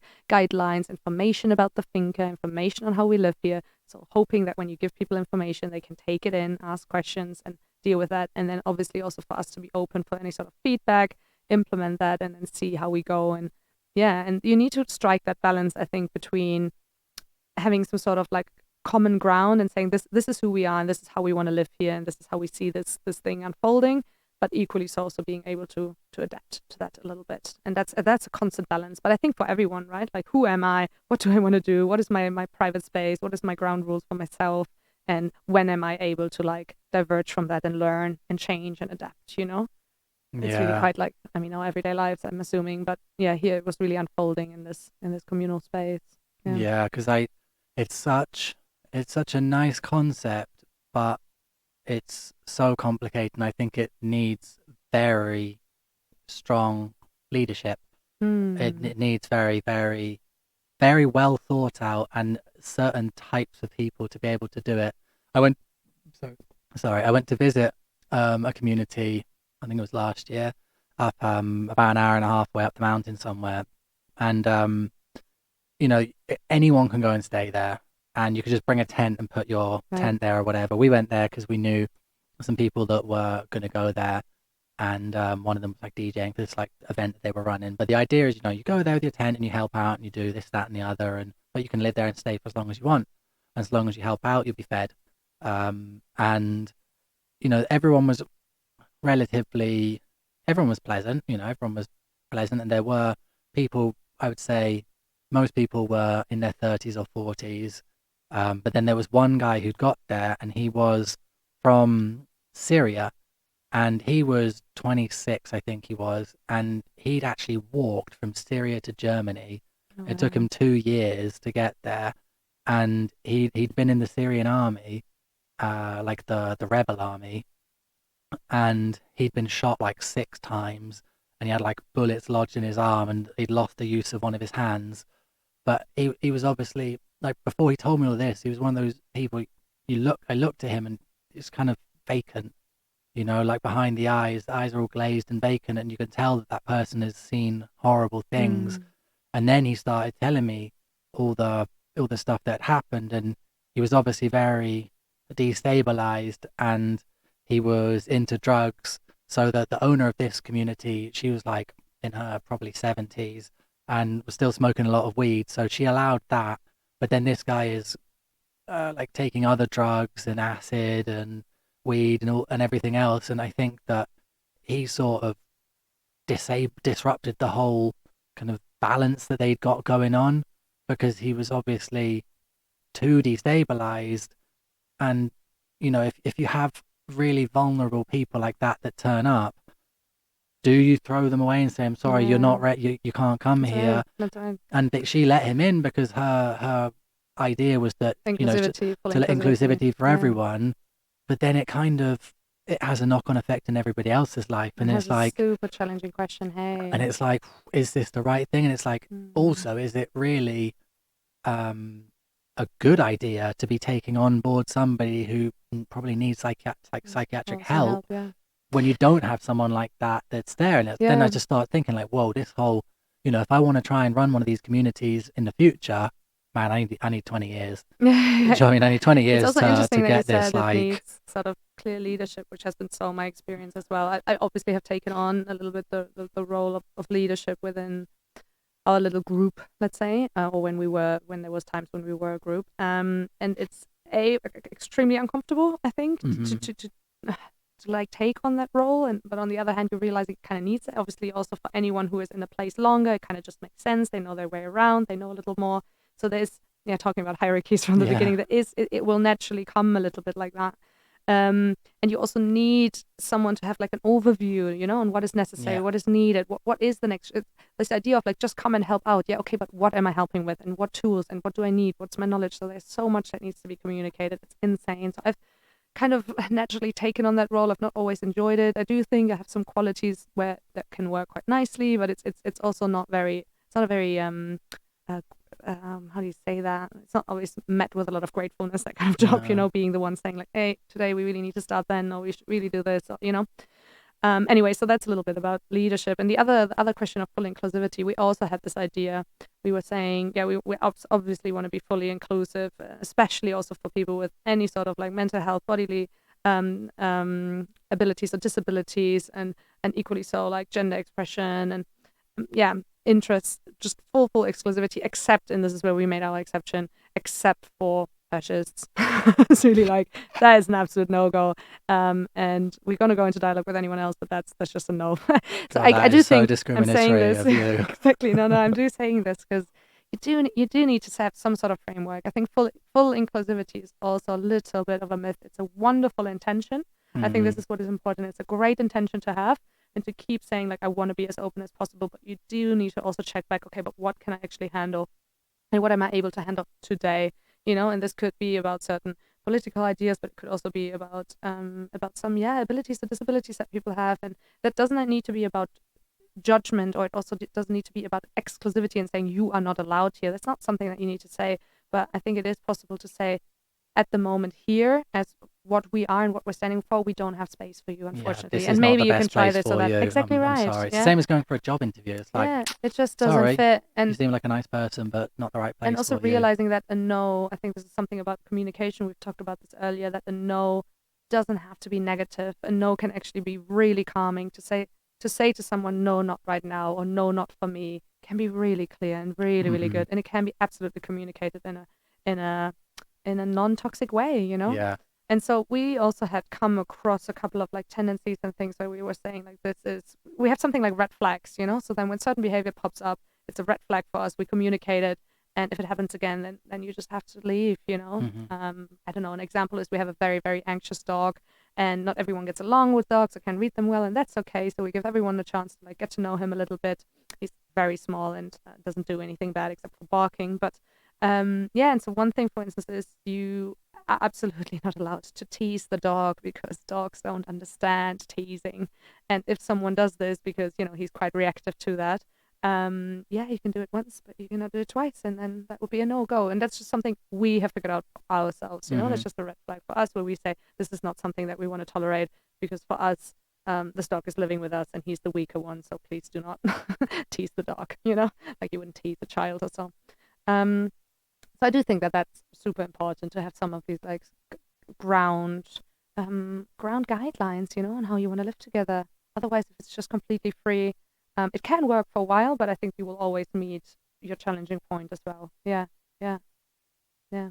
Yeah, super interesting. I think that like with my island project, that navigating my family and trying to get everyone to work together, that will be 95% of the challenge. Yes. I think that actually creating the whole thing 100%.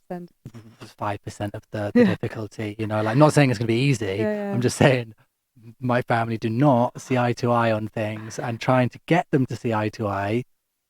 And also, because obviously I would never be the one giving orders, but ultimately I'm the one with the vision and the idea. So like, and you can they all have, that, you know, they all have very distinct skills, like Liam Neeson and Taken.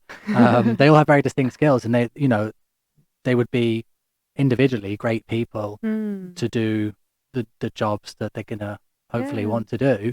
But then getting them to agree on anything, the only way it can be done is democratically. You know, like, right, let's put this idea forward, vote on it. If you lose, shut your mouth. That's it. It's funny that you bring up family, because this is something that I've also been realizing, that while we've been living, like, obviously more in this communal mindset, I actually don't call it a community, I guess, but I'm just calling it a communal mindset idea.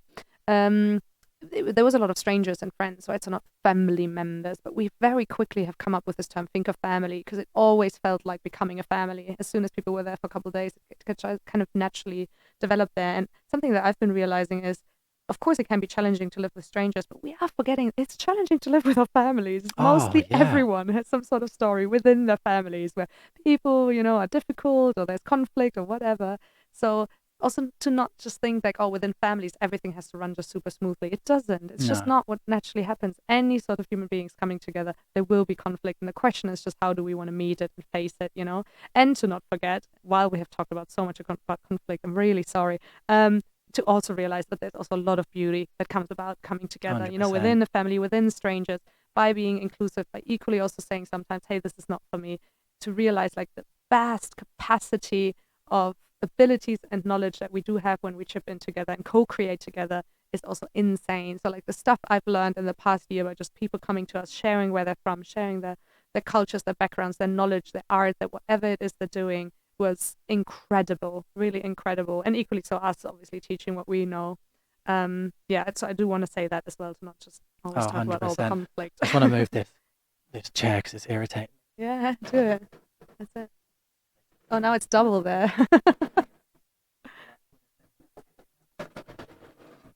Yeah, that's it. There we go. Now we can see the logo, yeah. Oh, yeah, no, the thing with family is that it's a little bit more tense because we're just slight extensions of each other. You know, it's like we've all got the similarities, and then we all just irritate each other in the perfect way, because it's like we're all just fingers on the same hand, Yeah. so it's like family just irritates you in a way that other people just don't. Absolutely. But it is beautiful, and I've experienced something slightly similar in my flat. I've lived in this flat for 3 years, and I've always like rented out the rooms in it. And so I've had in the past 3 years, I think I counted the other day, I can't remember what it was, like between 20 and 30 nationalities Wow. in my flat, just constantly churning in and out, because two of the rooms are pretty shit. So they attract people who are only in here for a short term, or like students coming for a semester because it's cheap. Um, one of the rooms is nice. Well, two of the rooms are nice, two of the rooms are shit. And it's just learning the differences about It's people and crazy, isn't it? cultural differences, male and female differences, and just the different people that come in, and everybody brings something to the table, and every person teaches you something. Well, often to me, it teaches me something about myself, Yeah. because That's fine. once I realized that things that irritate you about other people are what you don't like about yourself, then all these people that are irritating me, I'm like, Connor, you are an irritating person. Like, Yeah, you need to you sort project yourself onto out. it, You're no? projecting out Yeah, all for the sure. stuff that you don't like. I'm like, Yeah. really?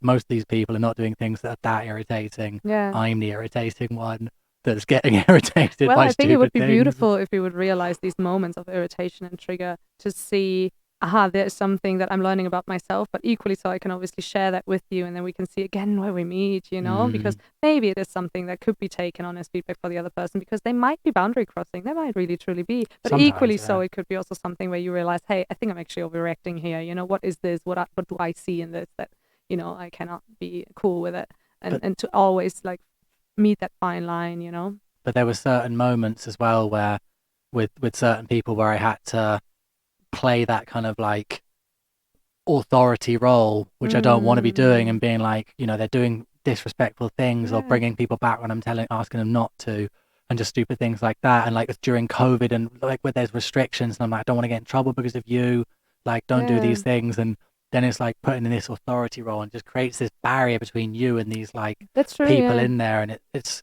in the end, But I I just do kick the think, people out. I But do think in general, like, it, yeah, you're also saying it like the authority role, right? And I have an equally kind of like body language, is like, oh, I don't want to be in this role, but also to realize sometimes it is good to step up. oh Like yeah, my example is always, if you see racial slurs on the street, someone shouting out racial slurs, you better step up. You better go and say, hey, this is not okay. I don't want to. Please don't do this. This is not. This is a no go. So like, there is moments where you need to step up, either for yourself or for others, or for a place, that you're responsible for, or a dog, or whatever it is that you take some responsibility for it, and for this world that we create, I guess. what if though? Because I always think about this, like, if a man shouts a racial slur and you go up to tell that man Mm. not to do it, that man is extremely unlikely to punch you Mm-hmm. and cause violence. If I were to walk up to someone of a similar age and size, Yeah. that is likely to cause a Happen. violent event, Yeah. and one person is going to end up getting hurt. Yeah, for So in sure. that case, do you think it's a good Well, idea? I always think like, I mean, this is my training from a criminal psychology background, where the idea was always, obviously, we want to help guiding people, and we need to take on responsibility for what is happening within our institution. But own safety always goes first. Yeah. So do assess, and for that, it needs mindfulness. You need to be able to assess, okay, where am I at? Who else is with me? Do I feel safe? Yes or no? Right? And then to see, okay, can I step up? Do I go with someone else? Can I do this differently? Can I, call someone to help or whatever it is? But definitely not to just turn away. I would say, have that moment of assessment of, okay, what can I do here to make the situation better, fairer, or whatever it is. Because a man challenging a man Yeah. in that case is often an Yeah, of act of course, I war. totally understand. Yeah. Is often, I have the inclination to ask whether we actually recorded this. yeah, it's recorded. Okay, great, fantastic. So Why are at you some point, nervous? I was like, maybe we just start talking and just. Oh no, I would die. Well, would have been a lovely Yeah, conversation, a though. very nice conversation. And I do have to say, I just came up with something Um, funny. okay, so Yeah. now I would like to move on to the pansexual Mm. polyamory part. It's something that pansexuality is something I've been trying to get my head around recently, um, because originally I just thought it was pretty similar to bisexual. Um, then I was reading about it, and from my understanding, it's bisexual, but pansexuals like to make it clear that they are not discriminating against trans, non-binary people. Right, So it's exactly. basically just saying I could be into anyone. could be into anyone. Right. That's always how I explain it. Yeah. But then my confusion came from, how do you know you could be into anyone? Can you answer me that? How do you know? How do you know? Good one. I mean, I guess with anything within sexuality or gender, it's something that you kind of develop, again, self-understanding, right? Through experience and then self-understanding. So I would say I just have this strong feeling and inclination that I do think I could be technically into anyone, and I have also fallen for or crushed on or loved several different human beings in all shapes, forms, sizes, and so on.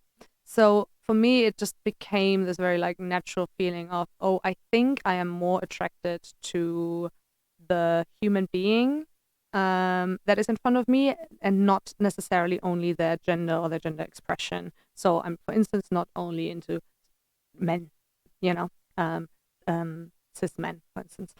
Do you have a preference? I do crush a little easier on men, I would say. Yeah, exactly. Still happens to me, and I'm really very much also at that point in my life where I'm wondering. So much of that is, for instance, just inclination and attraction, and how much of that is still what has just been told to me. You know, like obviously. But I just know, and I have, yes, I know because it has happened to me, but I also know because it's my deep inner feeling that I can love people in any way, shape, or form, and would hence label myself as pansexual. Also saying it, not using the term bisexual, which could also be used, of course, to just be more inclusive in that sense. So the definition that you gave there earlier is exactly right. Yeah, and so I always describe it as I could be technically into anyone. That's how I say it. And the polyamory aspect comes into it. I mean, polyamory and open relationships are going a little bit hand in hand. They're also quite distinct. So polyamory is just this idea that you do have the belief that you can be in several loving, committed, romantic relationships at the same time, right? And I have lived that way already. I'm not saying that it's always my preferred choice, but I just know that I can live that way. And I do think there is a lot of fruitfulness in having an openness within relationships. Not for everyone, and I'm not saying it's the key. And I definitely think everyone should find that out for themselves, what they want and not want, what they feel, like they enjoy or feel capable or whatever. But for me, it has been quite a journey to understand that at least openness in my relationship has come much more naturally to me and has brought a lot of challenges, of course, but also a lot of fruitfulness, and has often brought me closer together to my committed partners, actually. So going very much against the stereotype of, oh, once you open a relationship, it's doomed anyways, you know, and realizing, no, as soon as we've opened it and we have been actively talking about other people, seeing other people, and letting them also into our lives, it has only made that committed relationship that I already had stronger because we had that communication about it. And I feel like it's just quite natural to let that in, because I do believe that we are always constantly also attracted to other people. You know, it just naturally happens to us. And what happens if we can talk about that with our partners? And I think it's quite powerful, actually, if we can talk about it with our partners. Yeah. And so with the pansexuality, like, because I've been talking about with friends recently about attraction in general, you know, like just walking down the street and you're attracted to a certain person. So would you say that just walking down the street, your level of attraction to people is high? I suppose you can't compare it to anyone in else. general to In human general, beings? to human beings. Because, for example, so I would say that for me, my level of attraction to people when walking down the street is relatively low, but I can very quickly become attracted to someone from their speech. There you go. Yeah, I have the same. So their appearance is important to me, of course, but even someone who I know is beautiful To you. to me. Yeah. Or what? No, someone who I know is beautiful, kind of objectively, Stereotypically, right. objectively, and who I know many people would find beautiful. Right. I'm not interested Mm. in them, and just from their looks. And I don't know if everyone feels that way or not. I don't know. Yeah. But I just know that from being around males, other male friends, they seem to be much more focused and excited by people appearance. walking past, you know, and it seems to be much more stimulating for Yeah. them. Whereas I'm more just like, meh, don't really care. So, And then yeah. I start talking to someone and I'll have like a little connection with that person. And you're like, oh, cool. And then someone who maybe I didn't even think was that attractive, when they start talking, I'm like, oh, that person's really attractive. Yeah. And so it's like it changes through speech, and it can work in the reverse. Someone who's like Absolutely. stereotypically like beautiful, and then, you know, I can tell objectively that they're beautiful, and then they start talking, I'm like, no, you're not beautiful. Sorry. Yeah, beautiful to me. Yeah.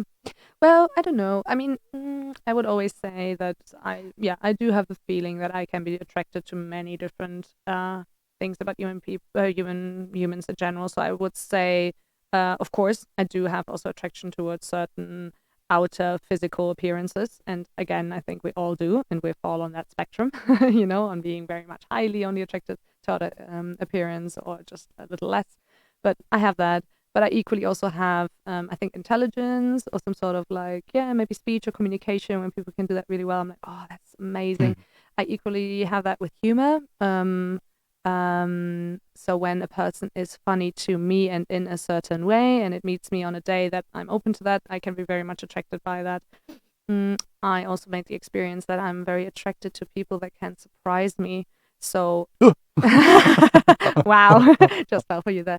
No, and more surprise me as in like I look at them, or I see them, or I even talk to them, and I have already made my mind up about them, you know, which is still something that I do. We all do it all the time. And I feel like I have these like certain, like almost analysis about that person. And then they surprise me with maybe doing a job that is completely something I didn't expect, or they're, you know, educating themselves around a topic that I wouldn't have thought so, or I don't know, they have a certain diet that, it doesn't matter, so any sort of like trait or interest that they're then showing that I wouldn't have just thought about while getting to know them, you know. So I really do like this, and I do like when people break this a little open. Maybe that's also the pansexuality idea for me. It's just to like stretch all of those stereotypes and norms and ideas, and look at the interesting curiosity aspect about people. So that's something that lately also am very fascinated by, and people can surprise me, because it also challenges me and my perception of them, of course, right? Because I also do it, of course. We all categorize and label. And, yeah, it is pretty cool when people are like that, because I also do the same thing. I'm analyzing people, and I'm like, right, I've got you figured out. Yeah, right. And then they say something, I'm like, oh, there you go. Right. That's new. I was wrong. yeah, that's right. And Right. I personally have just come around really, really enjoying that, you know. So maybe that's an aspect of it, I would say. Oh. And you see, the polyamory thing is something that a few years ago I was in a relationship, a long distance one, and we decided that we were going to be like polyamorous and have an open relationship. And it was a stupid idea, because we were long distance and we hadn't like solidified our actual relationship first, hadn't spent enough time together. So it wasn't a good idea, but I started like researching into polyamory, reading a few books about how to overcome jealousy and different things like that. And there was a part of me that's like, okay, this makes total sense. Polyamory, you know, we all are attracted to people. We never stop being attracted to people just because we're in a relationship. That's right, yeah. And, you know, why not explore that? And obviously it's quite a nice idea to have the thought of having like 3 girlfriends or something, just like, you know, like it's an exciting thought. So I started exploring that, but then that relationship ended, and I started a new relationship, and then that's strictly monogamous.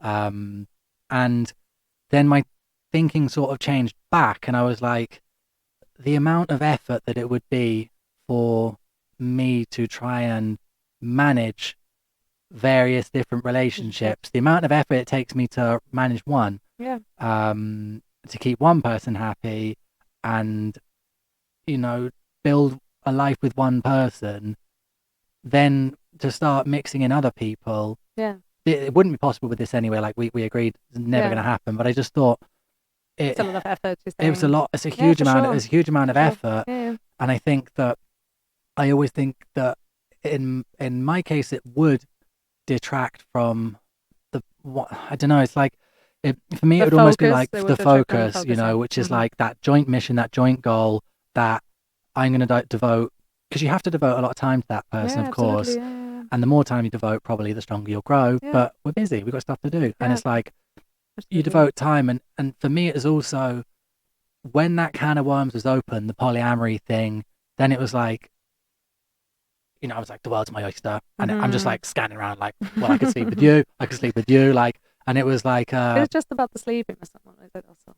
About connecting. yeah, it's true. But then you can connect with someone and that's a friendship. And then it just stops being a friendship when you sleep with them. But there's so much more between that, no? There's other intimacy as well. Like, you talked about jealousy earlier, like experience that I've made. I am actually less jealous when my partner sleeps with someone, just like actual sexual interaction, than when they have this like amazing, clearly intimate, extremely funny connection with someone, that, by the way, I personally think might be attractive. So like also my jealousy goes rather in the way that when I think that person has some sort of traits that are attractive that maybe I don't hold, I get jealous. So it's just this whole funky, so I think, yeah, exploring your own jealousy and your own like attraction is just fascinating and super nice when you can like realize, oh, this is something that works for me, this not, No, but I'm just saying like that has been something that came up for me, that I realized like for me it's less jealousy around the sexual intercourse that my partner might have with someone. And yeah, I could be jealous of them having a new best friend. All of a sudden they're doing all their things. They have their insider. They have all their fun. They have a lot of focus and time and energy that they spend with each other. And you're a little bit out of the question. So I think something that came up for me, or like the way I explain polyamory, is that I think we all are living it already, because we all have several meaningful relationships. Well, at least I hope everyone has, right? Yeah. Everyone hopefully has at least one family member they're really close to, at least one good friend, potentially a partner, and so on and so on. Yeah. So in a way, that already is a sort of polyamorous idea, because the idea for me, the bottom line, is to have several committed, meaningful, loving relationships at the same time. All right.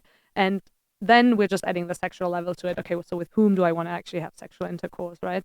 But just to like broaden the idea of like we're all already doing that, and we are spending time and energy on all these different people. And I do agree that within committed sexual relationships, it can be a lot of effort and again a lot of communication that you need to do. And I totally understand when people say this is just not for me, and it's also part of the reason why I would at the moment say I do have polyamorous inclinations and I've lived it before and I understand, and I do think I understand it, and I might live it again. So I'm not closing myself up to it, but at the moment I'm actually rather living in an open relationship, because I do not have that time, energy, or space right now for a fully committed sexual partner on the side, right? E.g.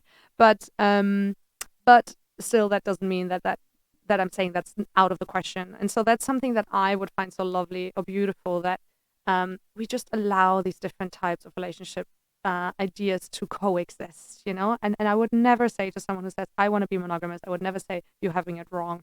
Absolutely not. If someone can tell me authentically, this is what I'm living and I love it and this is how I want to do it, I'm like, that's amazing. But then just also allow myself to maybe live it differently, and do not judge my type of relationship as I equally wouldn't judge someone who lives in a monogamous one, right? Yeah. And this goes with sexuality, with relationship style, gender expression, all of that. Just have everyone figure themselves out and let them be, while they're not harming each other. So this is a little bit like that, how I usually explain it. I also had this friend of mine who really I loved her. She said, I'm polyamorous, and then usually the question is, oh, so how many partners do you have? And she goes, I'm single.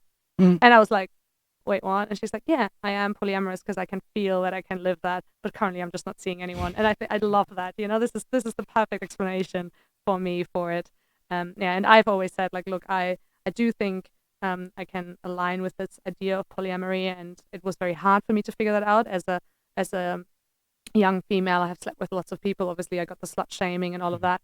And I always wondered, like, is something wrong with me, that I can connect also, for instance, sexually with so many different people and potentially at the same time, like, what is wrong about me? And then I got this comment from another good friend who said, maybe you just have a big heart and maybe you can just crush very easily. And maybe that's also a strength. And it helped me to know that there's something out there like open relationships and polyamory. That's why I'm really really close to that idea and do like talking about it. But again, I would never say that that's the only way forward. And I would never say that I will forever live that way. Ask me maybe in 5 years and I'm maybe in a happy monogamous relationship. Could be. So I'm also not closing myself up to that, if that makes sense. Yeah. 100%. And that's That why was a lot of explaining. Sorry. No, that's why I asked originally about your levels of attraction, because when I started thinking, well, is polyamory because you are so easily able to be attracted to someone that it's just naturally flows into, well, I can't contain my attraction just to one person because my level of attraction is so high that I have all these people around me that are stimulating me in this way that I can't contain that, and I need that to be spread out. You know, and communicate it with my partner. And communicate with my partner because these feelings are strong. Yeah, like, fair enough. For example, it's possible in my way that when I meet people, I talk to them and I feel an attraction to that person, but it's not sexual. I feel an attraction to that person and I'm just like, this person makes me feel nice. Yeah. And that, I think that's an attraction. That's right. That's and it's usually, like you say, because of the humor, but because of the things they're saying, or just because they are a nice person, the way they make you feel. And then, but I don't want to have sex with them. And it's like, and that's good. And that's very useful for me because otherwise it would be annoying. And it would probably be like, it would make my life more difficult because if you're in what you've decided to be a monogamous relationship and you're being constantly really attracted to all these people and you're like, oh God, like it wouldn't be pleasant. Yeah, You'd feel super restricted.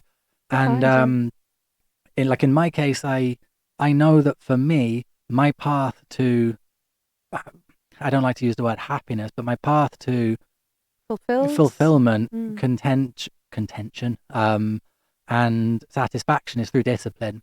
So for me, I try to live my life in a most disciplined way possible, with everything from food, alcohol, drugs, sex, everything like that, and like not give in to the temptations of things.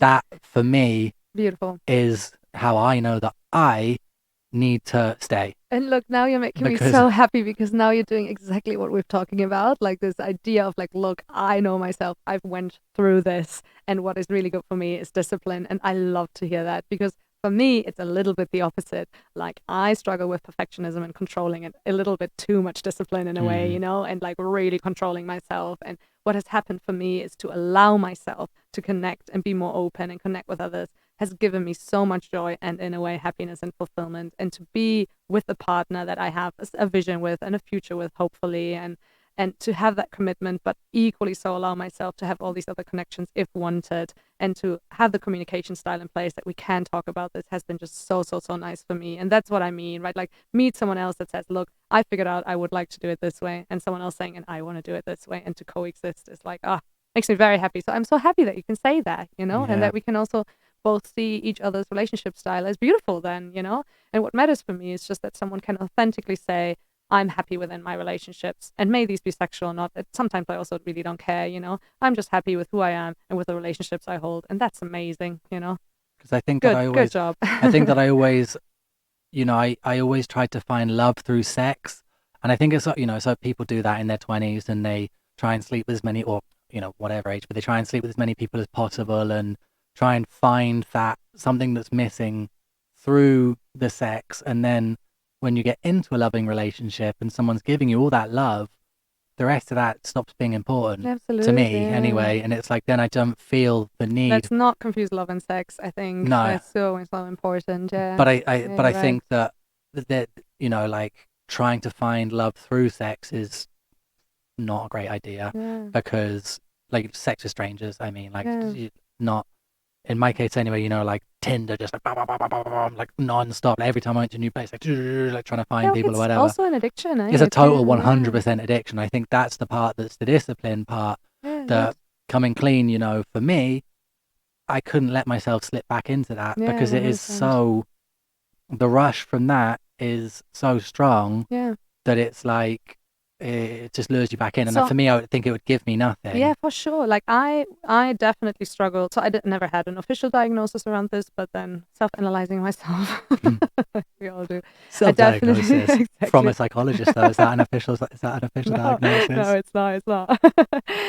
No, it's not. But like knowing myself, I definitely had tendencies towards what I would call sex addiction for sure. And exactly as you explained it, in my early 20s, confusing sex and love, confusing that validation with being validated within myself instead of actually taking a quest of validating myself first and then connecting with others. And as you say, partially maybe that's also the young age, it's the early 20s, it's again what we're also told, and the apps are only making it easier. But I definitely had like an inclination towards too much focus and energy went into some of these apps and those connections. And I'm okay having gone through that for sure. I'm also really happy that I went through that and kind of now can talk about it, and can also say that although, for instance, I live still a rather open or poly relationship style, I've become way more conscious about sex specifically, and it is really about that spectrum that you were talking about of like, okay, so who do I like, who do I want to be around with, and whom am I attracted to, and then that choice of, okay, so who do I actually want to have sex with, and does the other person also want that, and like where we're at, there's so many steps and so many spectrums again involved in all of this. And and for me it has been just an amazing journey to really through, I do have to say, obviously therapy and also like mindfulness practices, to just make these more conscious choices about myself and double check like, okay, yes, there's attraction and that's wonderful. Beauty has just entered my life. A meditation teacher always says, be just grateful that beauty has entered your life, and that's amazing. And I can feel that. And now do I really want to follow up on that, and depending on your relationship style that you're living and the communication that you have, and to just be a little bit more conscious about this. And it's helped me a lot, and I sometimes get this comment of like, well, I was like sex addiction problems in the past, but also polyamory. So are you just still living it out? And I'm saying, no, absolutely not, because I'm making a conscious choice about it now, but still not limiting myself to monogamy just because we really like it that way, me and my partner, And this is something that I was thinking about, like the potential link between attraction levels, like you say, like everything's on a spectrum. So let's call attraction a spectrum. Yeah. So like attraction levels, sex addiction, polyamory. Do you think that they are linked? No, not necessarily, actually. I do think there's a link between attraction levels and maybe more ease with polyamorous relationships. So I do understand your theory there. It's actually a good theory, saying, okay, so if people are more easily attracted to people, maybe it's nicer for them to be in a relationship that can hold that. I would agree with that. And I would also agree with the fact that I just was way easier attracted when I was younger, and I really enjoyed that. And it's a little less right now. I'd also just be the place where I'm in right now. I don't know. But I still enjoy having that openness. And by the way, I also enjoy that for my partner to have. I want my partner to have that open view, to connect with other people, although that is still challenging for me sometimes. But I really, honestly, with the love that I have for him, I want him to make those experiences too, So I think there's a connection there. Sex addiction, however, I do think it's just a type of addiction, and you can either fall for it or not, like you could have any other. And I really don't think that polyamory, for instance, has anything to do with having a lot of sex, for instance, or being addicted to sex. It's really just allowing potentially several partners into your life, But again, they don't have to be sexual. You can be asexual and polyamorous as well. But what do you think? Have you had addiction problems with any in other areas of your life? No, I wouldn't say so. So No. why do you think that why do you think you were so strongly interested in sex then? Well, okay. So I mean, my analysis of that is, I had quite I had a physical disease when I was younger, quite handicapped in that sense, and I was quite bullied for that in primary school.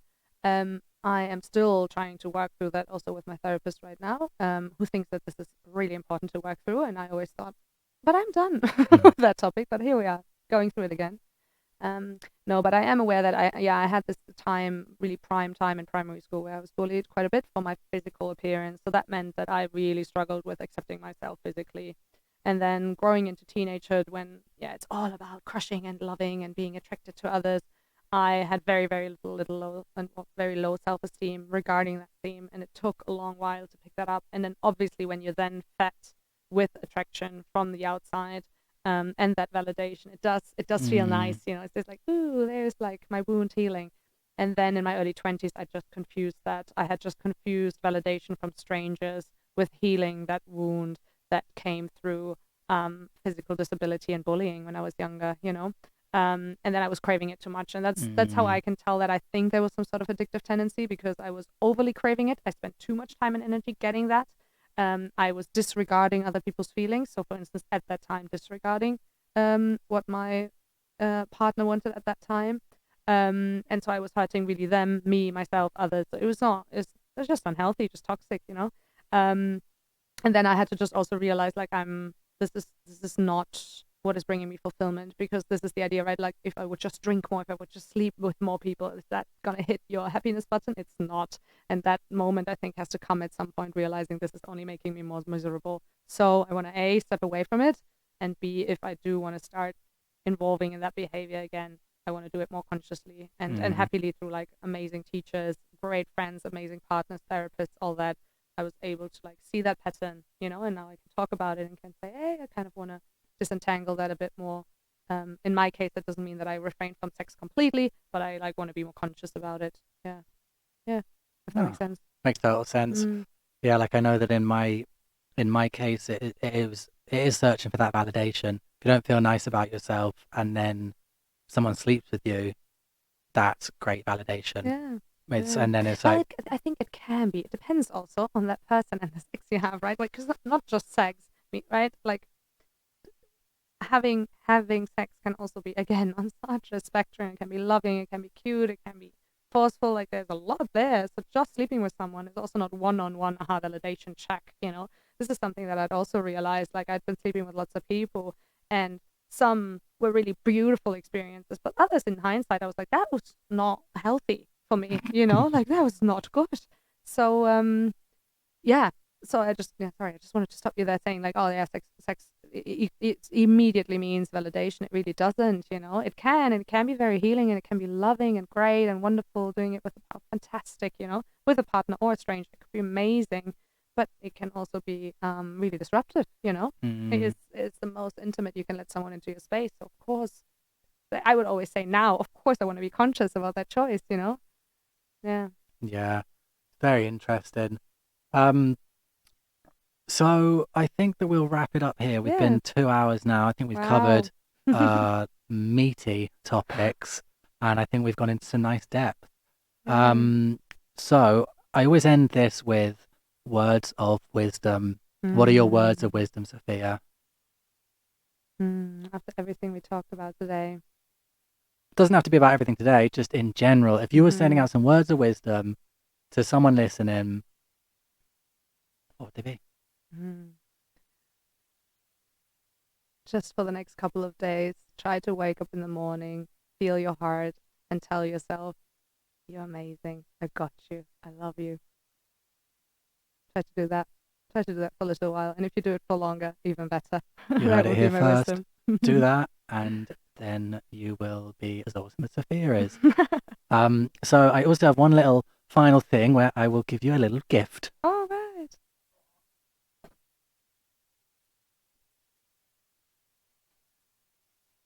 Wrapped in a white plastic bag. I love that. It's a Quest for Wisdom t-shirt. Wow, that's amazing, actually.